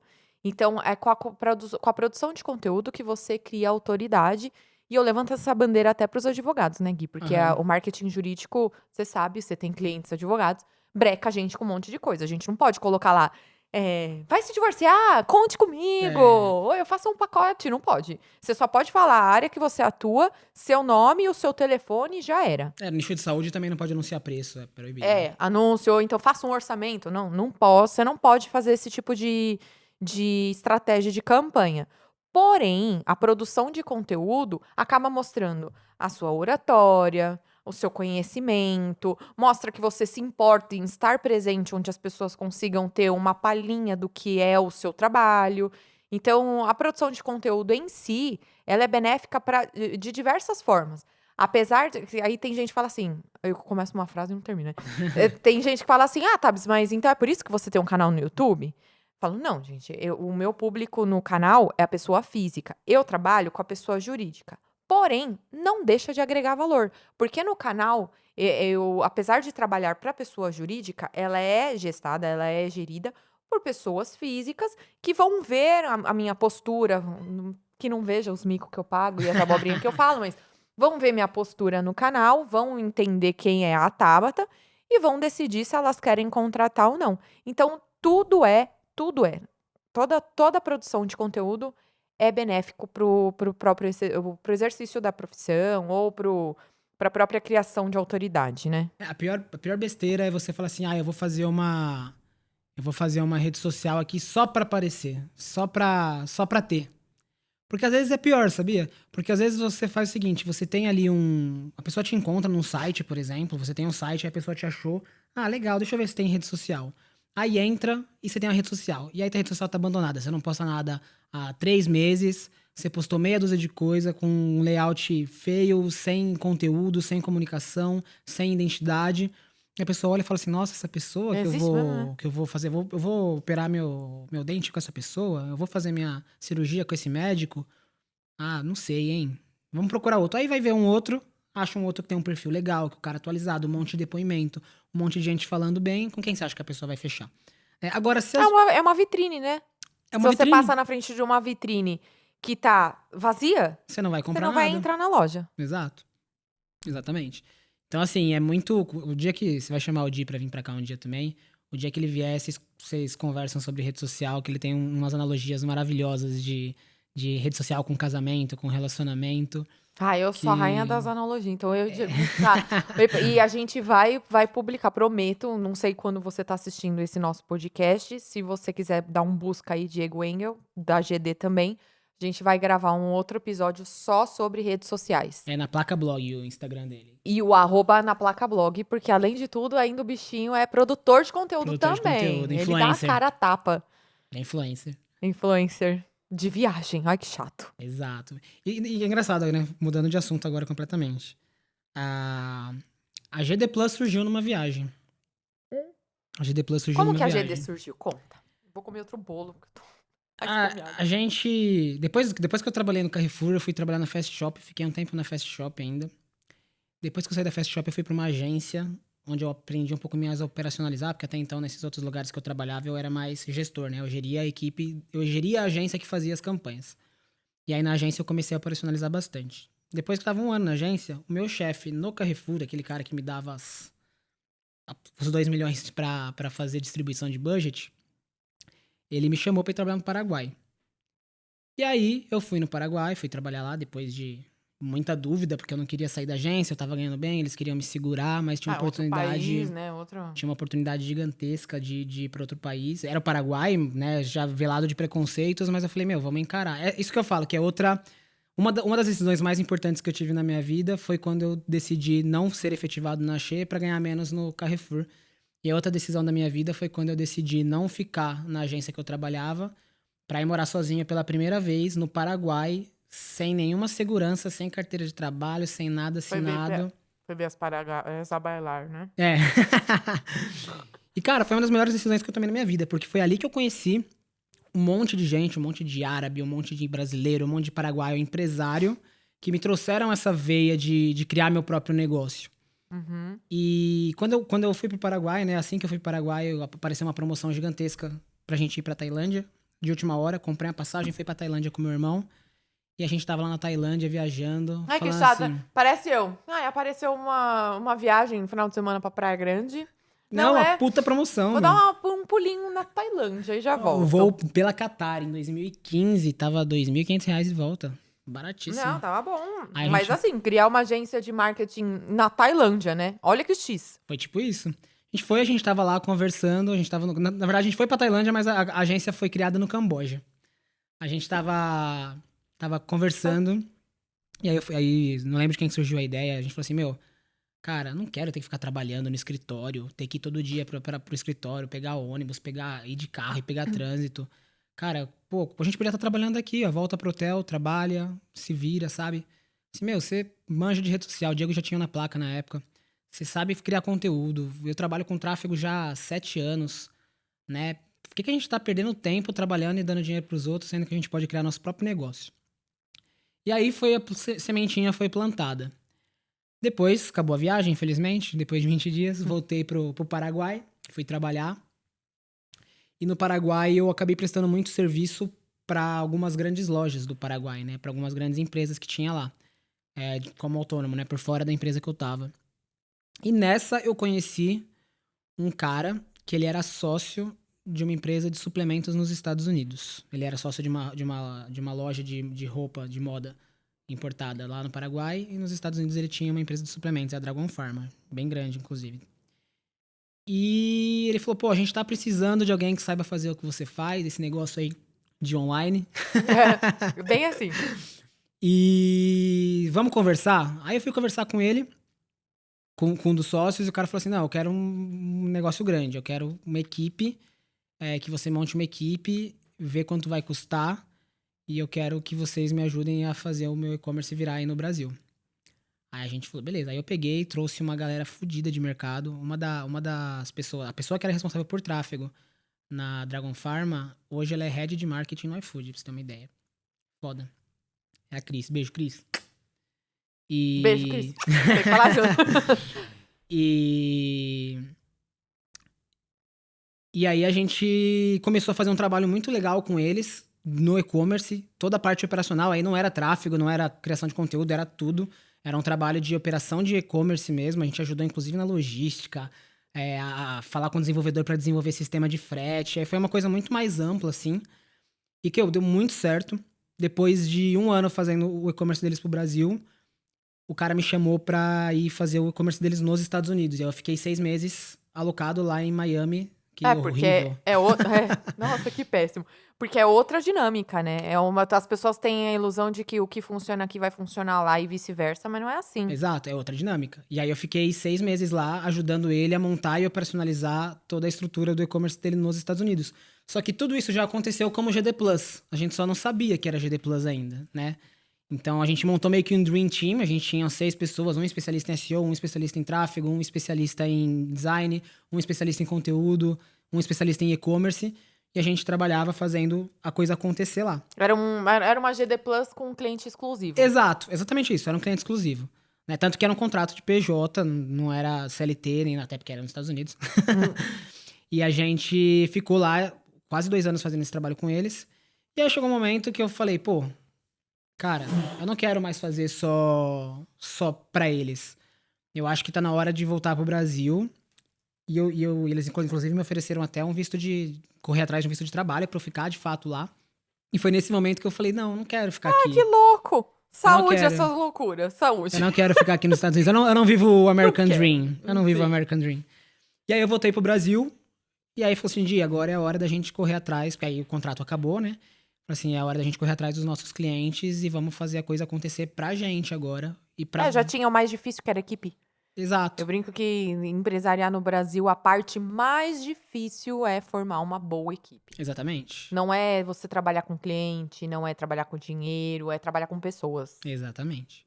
E aí a gente começou, cara. E aí a gente foi em 2019, no meio de 2019 pra frente, já dessa forma, mas a GD já tava lá desde 2018 maquiada. E aí veio a pandemia para dar aquela guinada. Pra gente foi ótimo. Desculpa aí o termo, mas profissionalmente falando, pra gente Estamos foi muito... falando profissionalmente. Profissionalmente. Pra gente foi muito positivo porque surgiu a necessidade com a pandemia das pessoas venderem online. Aumentou a demanda. Exato. O tiozinho da esquina não imaginava que ele ia precisar ter um e-commerce um dia na vida dele. Uhum. Né? Então surgiu essa demanda e as pessoas procuraram a gente. E a gente conseguiu, na verdade, crescer e dar os primeiros passos a partir do momento que a pandemia surgiu, que a gente começou a respirar um pouco mais. Porque a gente ficou 2019 inteiro patinando, pagando ali pra poder trabalhar. O primeiro ano do empresário, que todo mundo tem ilusão de... que nem você falou. Aí a gente decidiu que ia parar de dar dinheiro pros outros e dar pra si mesmo. É bom a gente levantar isso, porque todo mundo tem ilusão de que vai enfiar dinheiro no bolso no primeiro mês. Gente, empreender no Brasil não é... Não, no mundo todo já é difícil. No Brasil, com a carga tributária que a gente tem, não dá pra enfiar dinheiro no bolso. Primeiro você tem que estruturar tudo E foi bom, porque você teve aí alguns meses para estruturar e aguentar a demanda na pandemia. Porque também Exatamente. isso é importante, não adianta nada você ter uma demanda alta com uma oferta baixa. Exatamente. Não, e como a gente mudou também, né, desde que começou. Porque a gente tinha uma estrutura inicialmente que a gente desenvolvia, a gente fazia parte de tecnologia, a gente criava site, a gente criava e-commerce. E aí a coisa foi afunilando, a gente falou assim, vamos focar naquilo que a gente faz de melhor, que é o tráfego pago e a criação de conteúdo. E aí essa equipe se desfez, inclusive. Hoje a gente tem uma equipe nova, mas é uma equipe 100% home office e de pessoas qualificadíssimas. Isso é uma das vantagens do home office. Porque a gente não precisa procurar alguém bom e que esteja a 30 minutos da minha empresa. Eu posso buscar alguém bom que esteja na Bahia, que é o caso hoje de um dos nossos colaboradores. O cara tá em Juazeiro. A gente tem uma pessoa hoje que trabalha pra Que nem gente conhece fazendo... pessoalmente. Nem conhece pessoalmente. Mas trabalha bem. A gente tem uma pessoa hoje que trabalha, faz uns bicos pra gente na parte de desenvolvimento quando precisa, que tá no Canadá. A gente tem em Vinhedo, a gente tem um gestor de tráfego em Poá. A gente tem, O digital ajudando o digital, né? Exato. E os nossos clientes também. A gente tem cliente em Portugal, a gente tem cliente nos Estados Unidos, a gente tem cliente no Paraguai, a gente tem cliente em Curitiba, a gente tem cliente em São Paulo, Não tem fronteira. Minas. Então não tem fronteira, sabe? E foi perfeito, porque era o que a gente queria quando a gente foi pro Camboja. A gente falou assim, eu quero ter minha liberdade geográfica, eu quero poder trabalhar do lugar que me apetece, não é da casa. Eu sou um nômade digital. Eu sou um nômade Virou digital. moda esse termo. E é incrível, porque você trabalha de onde... Nômade digital não significa que você vai ser um legalize que vai cada hora fazer uma coisa. Não, você vai trabalhar de onde você quiser. Exato. A partir do momento que você tem disciplina e você sabe trabalhar online, porque não é qualquer um que sabe, não é qualquer um que sabe trabalhar de home office, mas a partir do momento que você aprende, que você tem essa disciplina, cara, é a melhor coisa. Você acordar, toma um banho, toma seu café, em 10 minutos, meia hora, você tá na frente do computador trabalhando, sem ter que pegar trânsito, sem ter que se estressar. E a gente não queria isso só pra gente, a gente queria passar isso pras pessoas que trabalhassem com a gente também. Então hoje é gostoso, você vê que a equipe hoje ela é engajada e a gente consegue medir o que as pessoas estão fazendo e o que elas estão entregando através de resultado. Eu não preciso cobrar de você, fulano, trabalha 8 horas por dia. Se você não estiver trabalhando 8 horas por dia, quer dizer que você não tá trabalhando. Não, você tem esses entregáveis aqui. A gente é super organizado com isso, a gente tem todas as demandas muito bem organizadas no Trello lá. Então, assim, tem as demandas do dia, tem as demandas do dia seguinte, tem as demandas da semana seguinte, tem demandas já do mês que vem. E tem o prazo, e a gente é muito rígido com o deadline. Então, assim, a gente tá cobrando por aquilo. Se as coisas estão sendo entregues no deadline, Tá tudo bem. Tá tudo bem. Mas você sabe que isso, além de ser de nicho para nicho, é de pessoa para pessoa. Por exemplo, na época da pandemia, todo mundo queria home office. Hoje, num pós-pandemia, porque a gente já está num quadro pós-pandemia, apesar de existir Covid e Covid ainda estar matando, Sim. a economia pós-pandemia tá levando as empresas a voltarem atrás. Muitas empresas estão querendo presencial ou pelo menos híbrido, porque viu que essa disciplina do home office não se aplica a todas as pessoas. Eu mesma sou o tipo de pessoa que, se eu não sair do quarto com uma roupa diferente do que eu normalmente estou em casa, porque eu brincava, falava, não, de home office eu vou ficar de calça de moletom e camisa, tipo jornal nacional, Não assim, que você funciona. fica de... Parece que a gente não funciona, o nosso subconsciente não liga a chavinha do eu trabalho. Eu tenho que me trocar, eu tenho que entender que eu estou no trabalho e só mudar o percurso. Entrou no escritório, no quartinho que virou meu home office, entrou no seu home office, você tá no escritório. E cada pessoa é de um jeito. Eu tenho uma amiga que não é assim com roupa, é com maquiagem. Se ela se maquiar, ela entende que ela tá vestindo a personagem do eu profissional. E tem gente que não, que fala, não, eu faço de qualquer jeito, deitado, de pijama e rendo. Então, por ser de pessoa para pessoa, a empresa não pode mais correr certos riscos. Então, muitas empresas estão trazendo de volta o presencial, apesar de ser mais custoso para as empresas, porque tem vale transporte, tem gastos com local fixo, tem VR, tem um monte de coisa, tá trazendo para resgatar a produtividade. Porque home office realmente é só uma pessoa muito bem disciplinada para conseguir. E como que o Gui conseguiu disciplinar esse home office? Como que você conseguiu garantir a produtividade? Eu comecei a trabalhar no digital. Eu comecei a trabalhar com home office antes da GD, né? Quando eu saí da empresa do Paraguai, assim que eu saí da empresa do Paraguai, porque não deu certo a empresa lá, porque os caras começaram com... Isso é uma coisa importante de falar. As pessoas acham que elas vão fazer um e-commerce e a partir do momento que elas colocarem aquele e-commerce no ar, ele vai começar a vender. Vai ficar rica. Que vai ficar rica. É que nem a minha própria empresa. Existia um erro muito grande ali na trajetória, na estrutura, na estratégia de desenvolvimento da empresa. E quando a empresa começou, ela faturava absolutamente R$0. Ela tinha 50 funcionários numa estrutura gigantesca no centro de Ciudad del Este, no Paraguai.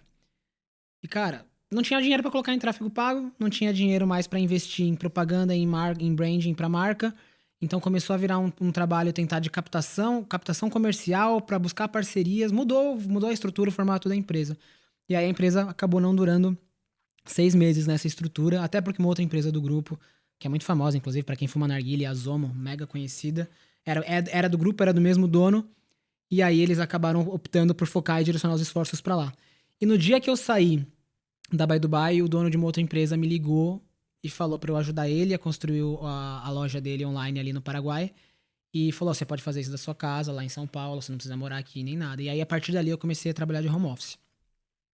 E no começo é complicado, porque é difícil você ter disciplina. Você trabalhou o tempo inteiro ali, sempre indo pro escritório. Aí você tá acostumado no escritório, você vai ali na copa, você toma um cafezinho, você dá aquela enrolada às vezes. E você trabalhando de casa, você pode fazer isso o tempo todo. Né? Então, no começo, eu olhava pra cama e falava assim, putz, eu vou deitar ali um pouco. Aí você deita. Aí você vai ver, você começa a mexer no celular, daqui a pouco passou meia hora e você tá ali. Falei, não, pera, Você deixa eu tem que se voltar. policiar, não é Então, você fácil. tem que se policiar. Então, pra mim, funcionou muito a partir do momento em que eu aprendi e eu defini uma rotina. E minha rotina é sagrada. Então, eu acordo cedo, 7h40, 7h30 da manhã. Eu tomo meu banho, eu sento na minha Aquela, cama. minha rotina é sagrada. Eu acordo entre 7 e 9 horas, tipo uma janela enorme, né?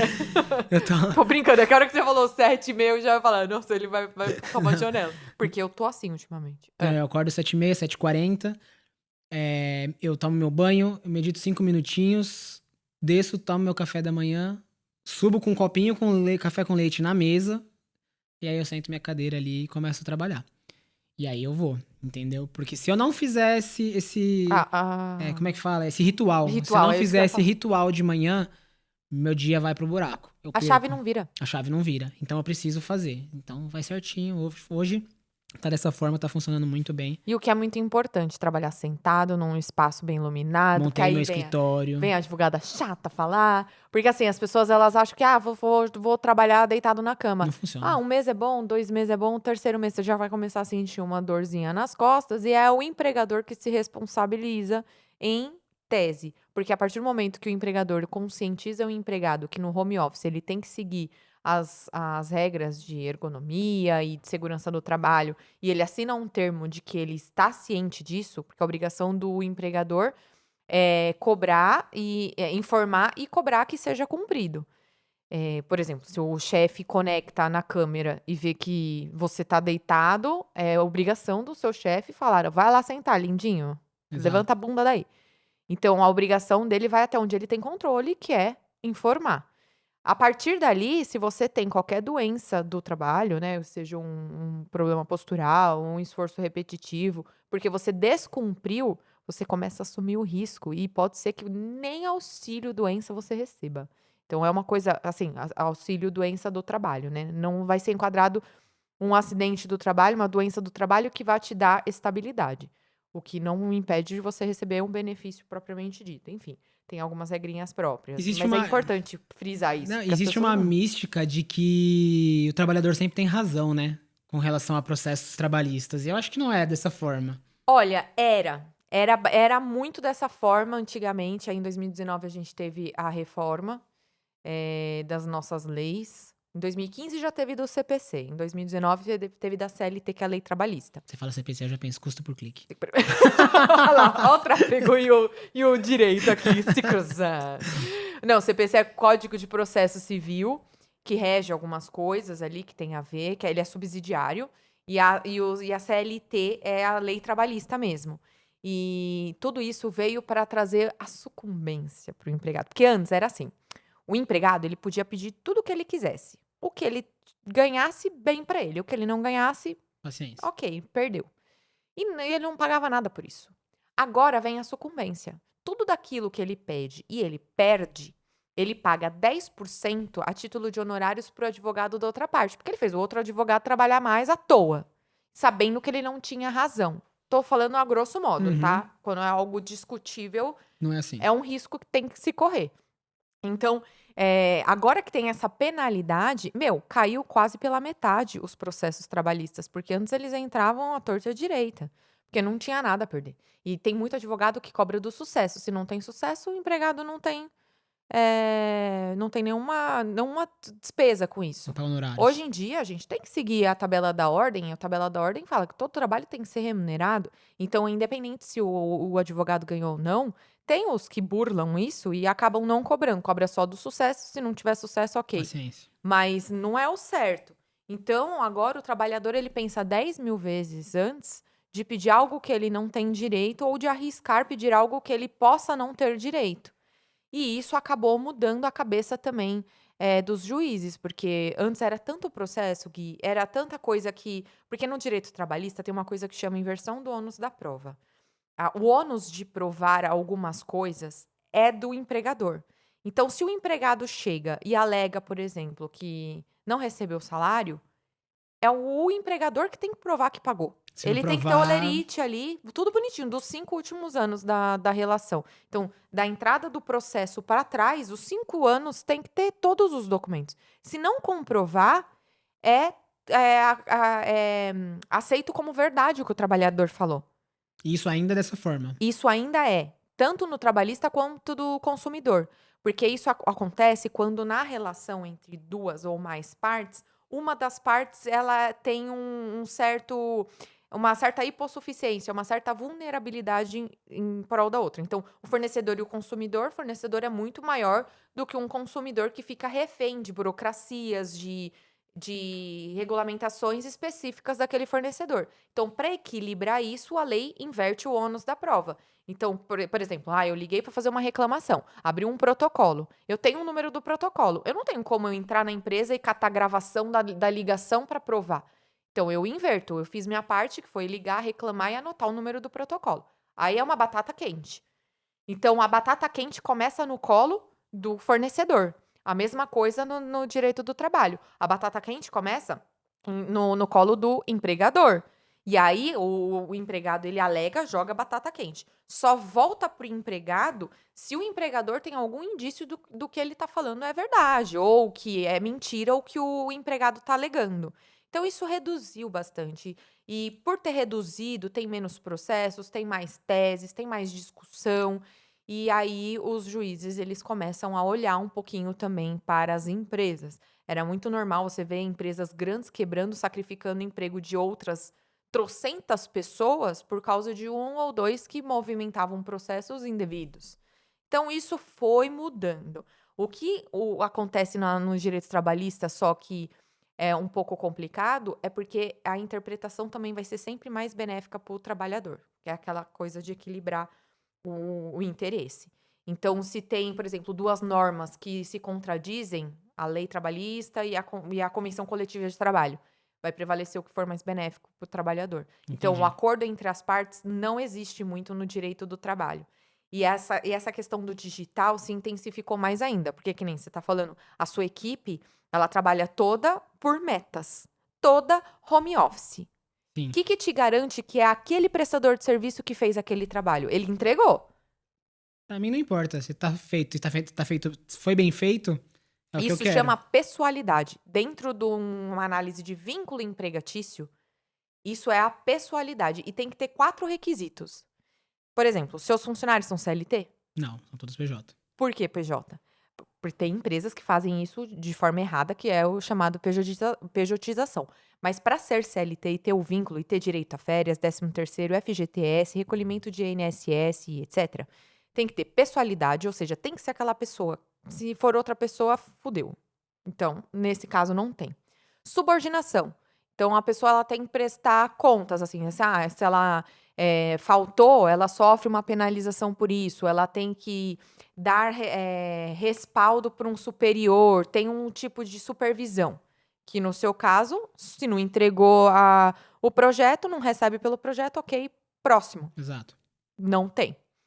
Habitualidade tem que ser recorrente. E a jurisprudência, a lei não prevê isso, entende que é a partir de 2 vezes na semana. Aí você tem uma habitualidade, mas isso é relativo. Às vezes é uma faxineira que vem meio período num dia, outro meio período no outro, enfim. mas em regra é 2 vezes na semana. E a onerosidade, porque não pode ser gratuito, tem que ser pago. Essas 4 juntas dão o vínculo empregatício. Na área digital, como é tudo muito por projeto, você contrata, você fala: "Ó, você está fazendo parte desse cliente, você vai receber por esse projeto". Ah, tem outro cliente? Nada impede dessa pessoa trabalhar para outras pessoas no horário dela. Sim. Ou, se tem um contrato de exclusividade, às vezes pode existir, mas desde que, assim, não essa exclusividade não seja prejudicial para o prestador de serviço. Não adianta nada você ter um contrato de exclusividade e também não dar serviço para o prestador. Aí pode ser que esbarre no vínculo. Então, assim, tem muitas nuances que agora a Justiça do Trabalho observa que antes não observava. A única exclusividade que a gente tem em contrato hoje com os nossos colaboradores é uma defesa, né? Uma coisa para resguardar os nossos clientes. Então, assim, ele não pode trabalhar individualmente com nenhum dos nossos clientes por um tempo determinado após o fim do vínculo do nosso contrato. Né? Então, até porque E existem pessoas. concorrência direta? Tipo, eles podem prestar serviço para Coca e para Pode, Pepsi, por exemplo? pode. A gente sabe que usualmente isso não acontece, porque senão os próprios clientes ficam inseguros se vai esbarrar ali, se vai vazar alguma estratégia interna de marketing, mas Por exemplo, o que a gente não faz hoje? Eu tenho uma fisioterapeuta que hoje ela trabalha de home care em São Paulo. Ela atende a Grande São Paulo inteira. Eu só pego ela na Grande São Paulo. Posso pegar uma outra fisioterapeuta lá em BH, que atenda na região de BH. Aí, beleza. mas é uma relação agência-cliente. Mas é uma relação agência-cliente, exato. Entendi. E hoje vocês atendem a parte de rede social e de tráfego, mas é uma equipe, tem subdivisões, esses departamentos ou não? Como que funciona? A gente tem hoje o departamento de tráfego pago, onde a gente tem a operacionalização de tráfego como um todo, é uma coisa só. E dentro das redes sociais a gente tem a parte de criação de conteúdo e a parte de design, que aí são divididas em 2 frentes. Até porque o design também é demandado do tráfego pago. A gente vai fazer uma campanha específica para um cliente que vai fazer uma campanha patrocinada que não vai ser postada, mesmo assim o design que produz. Então ele fica embaixo hoje da cabeça É um apoio das 2, né? Exato, da cabeça de criação de conteúdo, mas ele tá. Minto, de redes sociais, mas ele também presta serviço pro tráfego. Entendi. A nossa ideia no tráfego, mais pra frente, é separar por nichos ou por modelos, né? Hoje a gente tem. Vou tirar depois que acabar o episódio, a gente come, tá? Tá bom. Vou liberar espaço. A gente tem hoje tráfego pegar? pago. Não, pode tirar. A gente tem hoje o tráfego pago. Quer tirar depois eu continuo? Pode falar. Tá bom. Vai falar, não, o povo tá A gente falando. tem hoje Arrancando as o comidas. tráfego pago e todos os clientes eles estão hoje dentro de uma mesma caixinha. Né? Tanto que as reuniões que a gente faz com os gestores, elas são todas juntas, a gente discute de todos os clientes juntos, até porque para rolar um brainstorm. Mas a nossa ideia, conforme essa estrutura for crescendo, é a gente ter uma caixinha para e-commerce, uma caixinha para negócio local e uma caixinha para lançamentos. Porque elas demandam estratégias diferentes, né? Então aí ia ter alguém especializado naquele nicho específico atuando em cada uma dessas casinhas. Entendi. Mesmo porque o cliente também fica naquela insegurança do tipo, eu sou uma farmácia, eu contratei o Guilherme, ele fez uma campanha, deu certo. Então, agora, a partir de agora, a campanha tá ganha para ele, que ele pode pegar outra farmácia que ele vai reaproveitar a mesma campanha. Explica por que isso não pode ser feito. Você vai aproveitar a experiência, mas não a mesma lead, né? Assim, a mesma lead nunca, porque a lead nem vem para mim, a lead é do cliente, eu não tenho acesso a essa lead, tá? A pessoa entra em contato com o cliente por WhatsApp. É criptografado. Exato, criptografado. ele entra em contato com o cliente, se ele preenche um formulário, ele vai pro CRM do cliente. E quando a gente pega, por exemplo, que nem eu falei, clínica de fisioterapeuta em São Paulo, vou pegar uma de Belo Horizonte, a gente pode sim colocar as mesmas estratégias, mas a campanha é criada do zero, com estrutura diferente, com público diferente. E muitas vezes a mesma estratégia não vai dar certo. Isso que é o legal do tráfego pago. Às vezes a gente pega e faz uma coisa pra uma clínica de estética, pra um dentista, que deu super certo. Aí você vai fazer a mesma coisa pra outra clínica de dentista de outra região, e não dá certo, porque você tá falando com outro público, você tá falando com outras pessoas, o perfil do dentista é diferente, o atendimento do dentista é diferente, a identidade visual é diferente, tudo é diferente. Então, assim, qual que é a nossa regra hoje? Sempre que a gente pega um cliente novo, independente de ser um nicho que a gente já atenda, a gente começa do zero. A gente senta e a gente discute a estratégia como se a gente nunca tivesse feito nada. Essa atenção é tão importante que teve uma vez que eu não aguentei. Até mandei mensagem pra você e pro seu irmão lá das lojas americanas. Uma vez eu fui pesquisar pauta pro canal pra falar sobre os crimes que tiveram depois eu daqueles lembro. buchichos das lojas americanas. Aí eu coloquei no Google, crimes, lojas americanas, pra ver os últimos andamentos, notícias e tudo mais. Meu, eles ranquearam o anúncio de uma forma que eles colocaram que qualquer palavra que você escrevesse, eles colocariam na frase: as lojas americanas têm. Aí aparece lá o primeiro anúncio. E eles estão pagando pra aparecer aquilo. Crimes nas lojas americanas têm. Eu falei, peguei, printei a tela, mandei pra eles. Eu falei, a importância aí de um tráfego Bem bem feito. Sabe o feito. que é isso aí? Isso aí é. Eles colocaram uma tagzinha que ele identifica o que a pessoa pesquisou. E aí ele coloca Complementa. complementa isso com uma frase. Só que eles não fizeram negativação de palavra-chave. Eles só colocaram, qualquer pessoa que a pessoa pesquisar vai aparecer. Só que se a pessoa pesquisar pornografia, crime, Putaria. putaria, vai nas lojas aparecer nas americanas lojas tem. americanas. Então tinha que ter negativado. Esse foi o erro ali. Entendeu? Então Entendi. tem que tomar muito cuidado com isso. E até foi com vocês que uma vez é que meu é tanta empresa, tanto esse negócio de consultoria, a gente mistura todas as experiências. Que teve aquele cliente que era de produtos masculinos de barbear, que viu que a estratégia de campanha não era pro masculina, que teve que mudar a identidade visual. Você lembra disso? Acho que não foi com a Não gente. foi com vocês. Eu passei por uma Você tá experiência traindo a assim. gente, Tabata? Não. Não, mas nessas de dar consultoria, foi levantado isso. Foi quem indicou eles? Quem? A Irina? Não, mas não foi. Mas eles não estavam cuidando desse cliente da barbearia. Não, porque teve um. Eu não lembro quem foi. Foi numa dessas coisas de consultoria de negócio que você ouve as experiências e você fala, caralho. Olha, eu tô falando palavrão hoje, gente, desculpa. Acho que sou eu. Caramba! Isso é punk, assim. Era uma marca de produtos de barbear.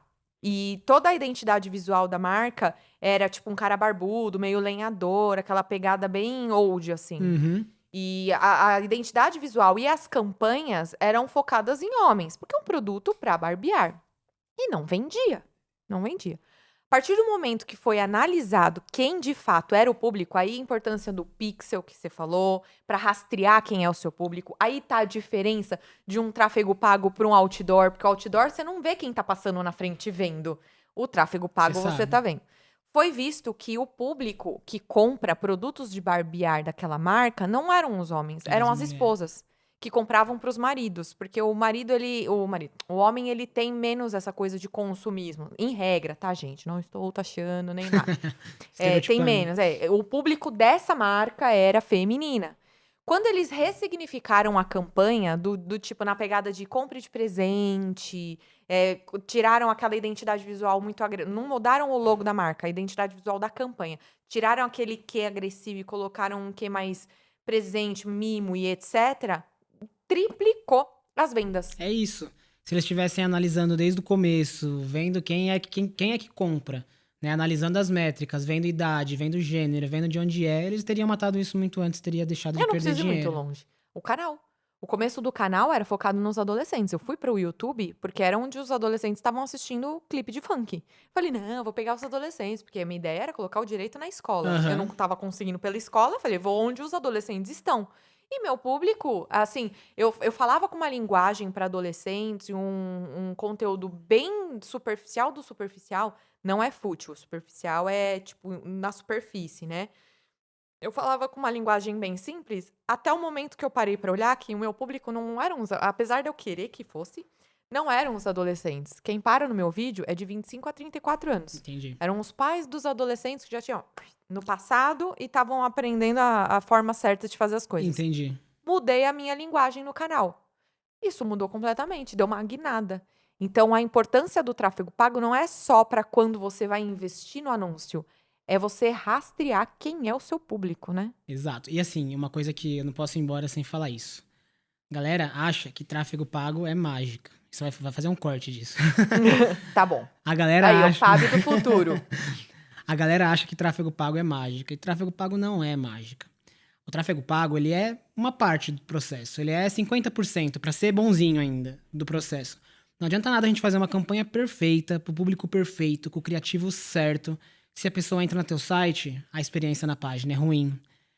Demora pra Se carregar. demora pra carregar, não encontra o que ela quer com facilidade, se for uma venda. Se for um serviço, se a pessoa entra em contato com você e você demora pra responder, você tem um atendimento ruim. A gente, quando pega cliente novo, a gente sempre faz o teste oculto, que a gente fala, que é um teste de atendimento, né, pra ver se... Como que tá, né? Porque a gente quer ajudar o cliente de ponta a ponta, a gente não faz só o tráfego. A gente quer analisar, a gente dá dica, ó, faz isso, faz aquilo.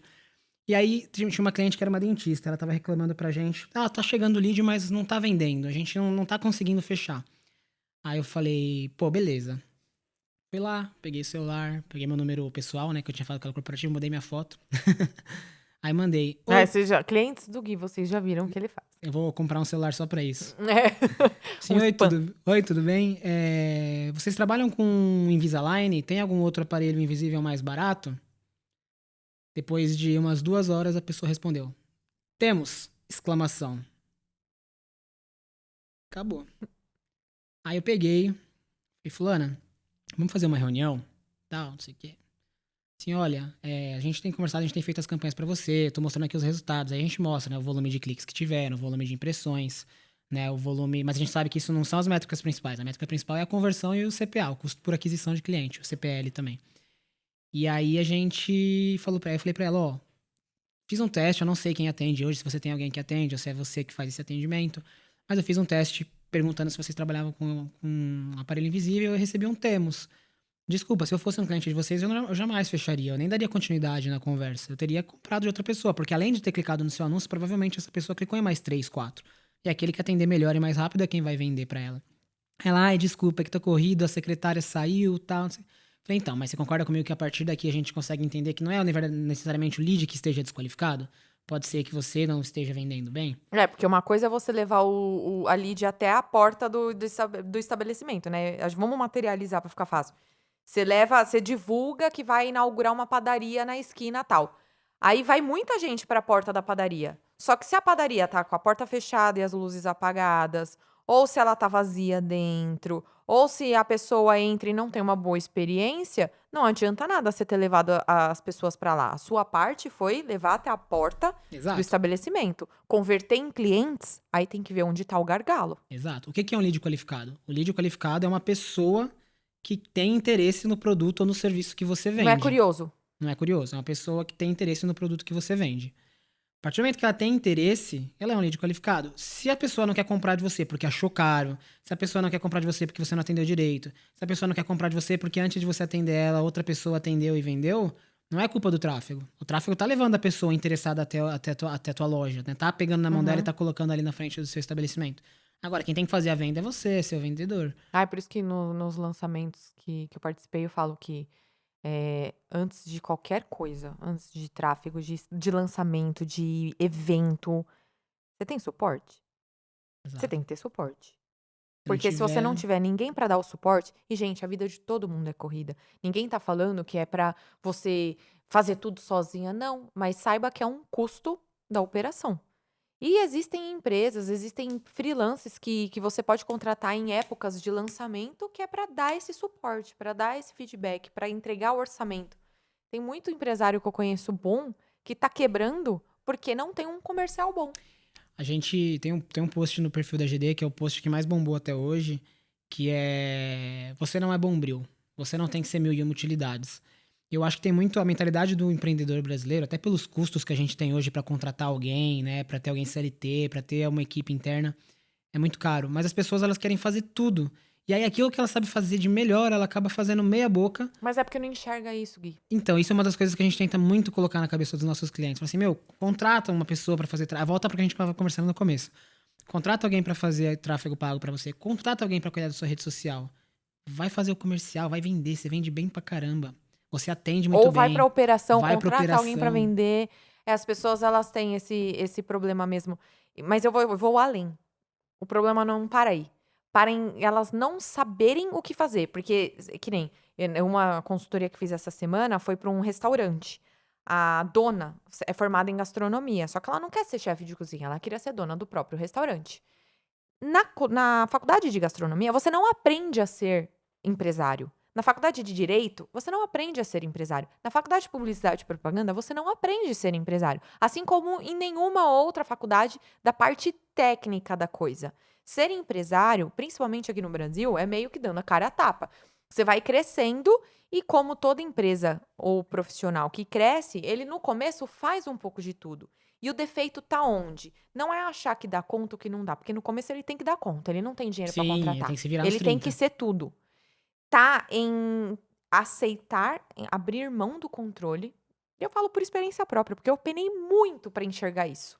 Que enquanto você estiver olhando para baixo, você não tá olhando para frente. Enquanto você Exato. estiver fazendo a operação, você não tá olhando a gestão. Então, essa é uma dificuldade.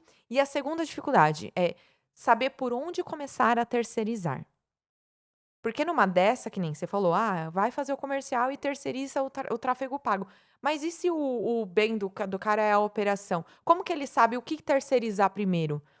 Eu vou me planejar para o quê?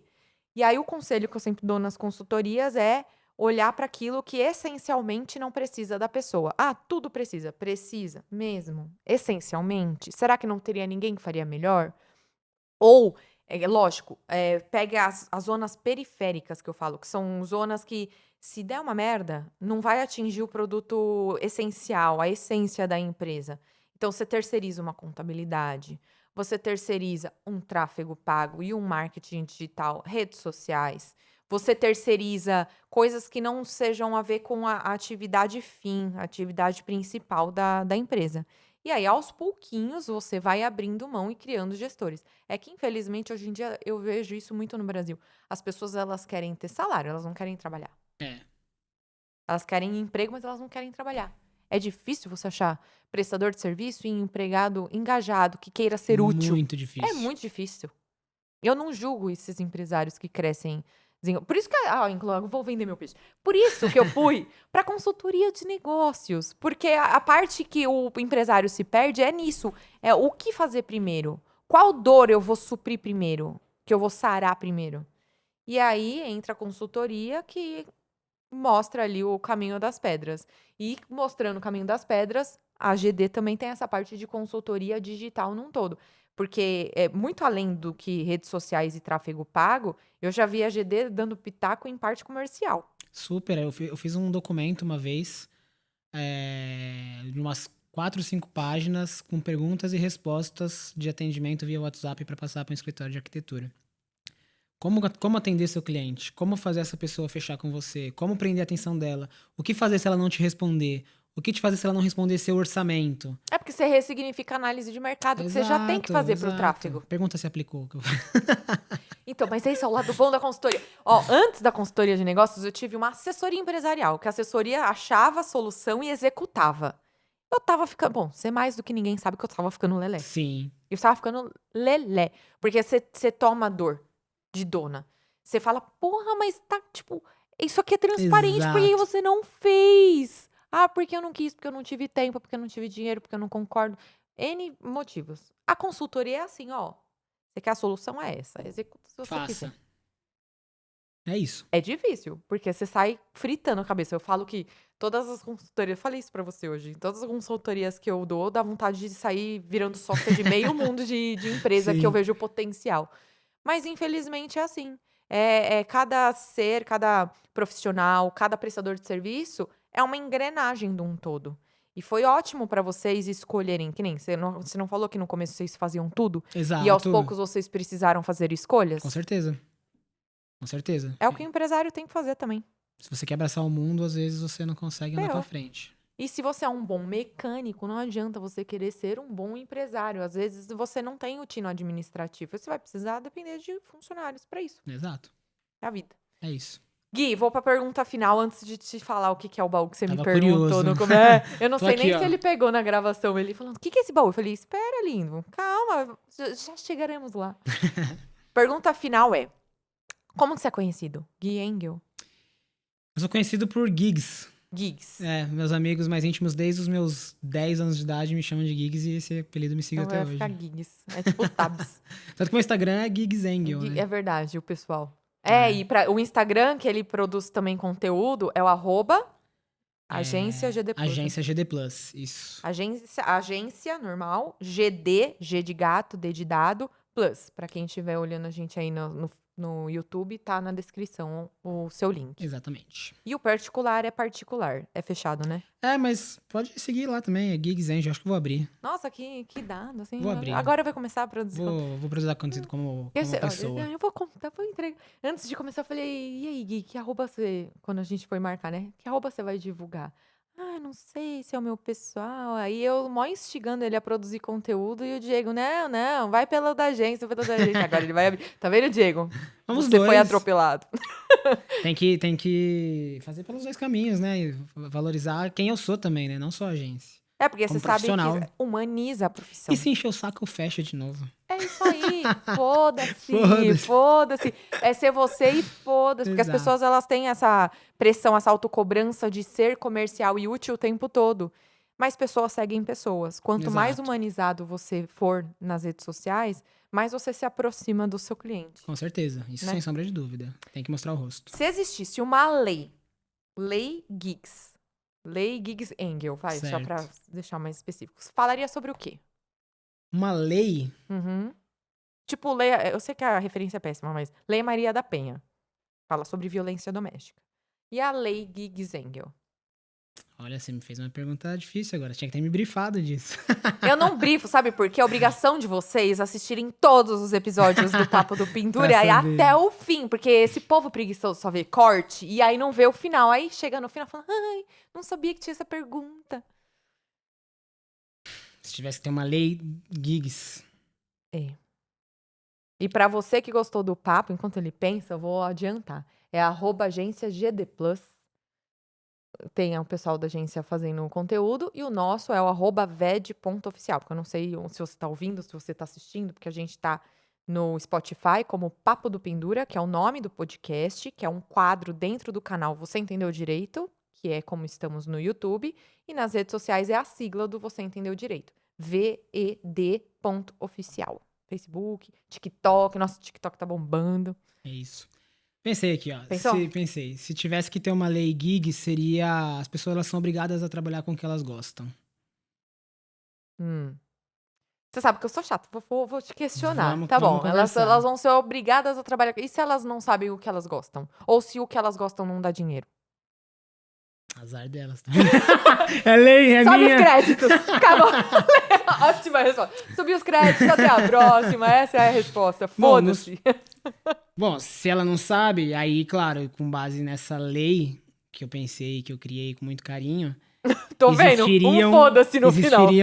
Existiriam... Como que fala quando uma lei é suportada por outras Subsidiárias. subsidiárias? Não sei. Seria Leis isso. complementares. Seriam leis complementares para fazer com que as pessoas identifiquem e encontrem aquilo que elas gostam com mais facilidade. Tipo as eletivas que estão rolando agora nas escolas, para a pessoa escolher, começar a pensar no que ela quer trabalhar para a vida dela antes de se ingressar numa faculdade, né? E eu acho que a partir do momento que a pessoa faz aquilo que ela gosta de verdade, não tem essa de não dar dinheiro. Vai dar. Porque se você faz o que você gosta, você faz com vontade, você faz com coração, e se você faz com coração, você faz bem feito e Eu costumo isso dá falar certo. que é fazer o que gosta, porque as pessoas confundem, assim, então, eu gosto de ler livro, eu vou trabalhar, eu vou ganhar como lendo livro? Às vezes é um gostar hobby. Você vai ter que identificar o que é gostar de fazer e o que é gostar por gostar. E você tem que ser bom naquilo, né? Não Exato. adianta, eu gosto de ler livro, mas aí eu tenho enxaqueca, se eu leio mais do que 10 páginas, aí fodeu. Aí você não não dá certo. não vai dar certo. Aí muda de país, porque lá nos Estados Unidos não tem essa lei. Só aqui no Brasil. É tipo isso. Porque o Gui colocou no final da lei assim, assinado por Giggs Engel, foda-se, foi o que ele falou. Exatamente. E o baú, Gui, é Diga. o baú de tesouro, que é o papo do Pendura, é temático do dia do Pendura, que é o dia do advogado, que tem aquele costume de pendurar conta nos botecos, e isso é crime. E dentro do meu baú de tesouro tem os meus convidados, que é um tecido que os meus convidados assinam, deixam um recadinho e tudo Show mais. de bola. Esse é o artigo que pagar fiado é crime. A data de gravação de hoje, o nome. Essa é uma lembrancinha pra você da sua participação Show de no nosso bola. podcast. Obrigado. Pra Vai ser abrir muito lata útil. e garrafa. E precisamos, inclusive, marcar o happy hour desse ano, hein? Precisamos. E aqui o meu tesouro, que são os convidados, que eu pretendo esticar esse pano em breve. Vamos arranjar um canto aqui. Você pode escrever recado, você pode escrever... Ó, tem sobrancelha. Eu quero escrever perto do Jefferson Schroeder. Shredder. Deixa eu ver onde ele tá. O Jeff. Não, tô brincando, pode ser qualquer lugar, não precisa ser perto Ó, tem o dele, não. André Sante. Você gosta... Gosto. Você conhece o Sante? Conheço. Sante, deixa eu ver. Cadê o Shredder? Não, vamos achar perto do Sante é da Shredder. vodka, Eu né? que não sei. É, da vodka, porra. Ele escreveu isso aqui, inclusive. É rum, porra, É porque rum, burra. eu dei o... A minha família deu pra ele um rum jamaicano uma vez de presente, que ele fez um stand-up só do rum jamaicano. Acho que tá Nossa. desse lado aqui. Porque ele ficou triloco. Aqui, achei, ó. Tá desenhadinho aqui. Não vou assinar com a minha assinatura oficial, porque ele é horrível, é um garrancho que nem eu entendo. Pode escrever um recadinho, desde que tenha seu nome e a data de hoje, tá, Gui? Pode deixar. Já falei dos arrobas. Eu vou encerrar pra você escrever com calma, pode ser? Fechou. Olha, foi uma honra te receber, Gui. A honra é toda A gente minha. falou de tráfego, falou de redes sociais, falou de Foi tanta legal pra coisa. caramba. Gostou? Gostei demais. Passou nervoso? E nos 10 primeiros minutos eu já tinha ido embora já. Vamos fazer o podcast da GD? Vamos. Tá no Studios aqui. Internet? Olha, eu tô no pé deles. Pegar vários Isso vai nichos aqui acontecer diferentes. Trabalhar com Sim. ideias, é uma boa. Pegar os clientes pra Sim. dar... Falar com eles. Sim. É isso. Tô com umas ideias. É isso. Quer falar mais alguma coisa? Posso Não, é isso encerrar? aí, galera. Segue lá o perfil da agência. E precisando de tráfego pago, criação de conteúdo, marketing digital, vocês já sabem com quem falar. Inveja poder fazer propaganda do próprio serviço. Bom, mas vocês já sabem que eu sou consultora de negócios. Então, procurem os meios. Exato. Gente, muito obrigada pela audiência. Siga a gente, ved.oficial. Você entendeu direito. Papo do Pendura, tabata.ga, tabata com H. E até a próxima.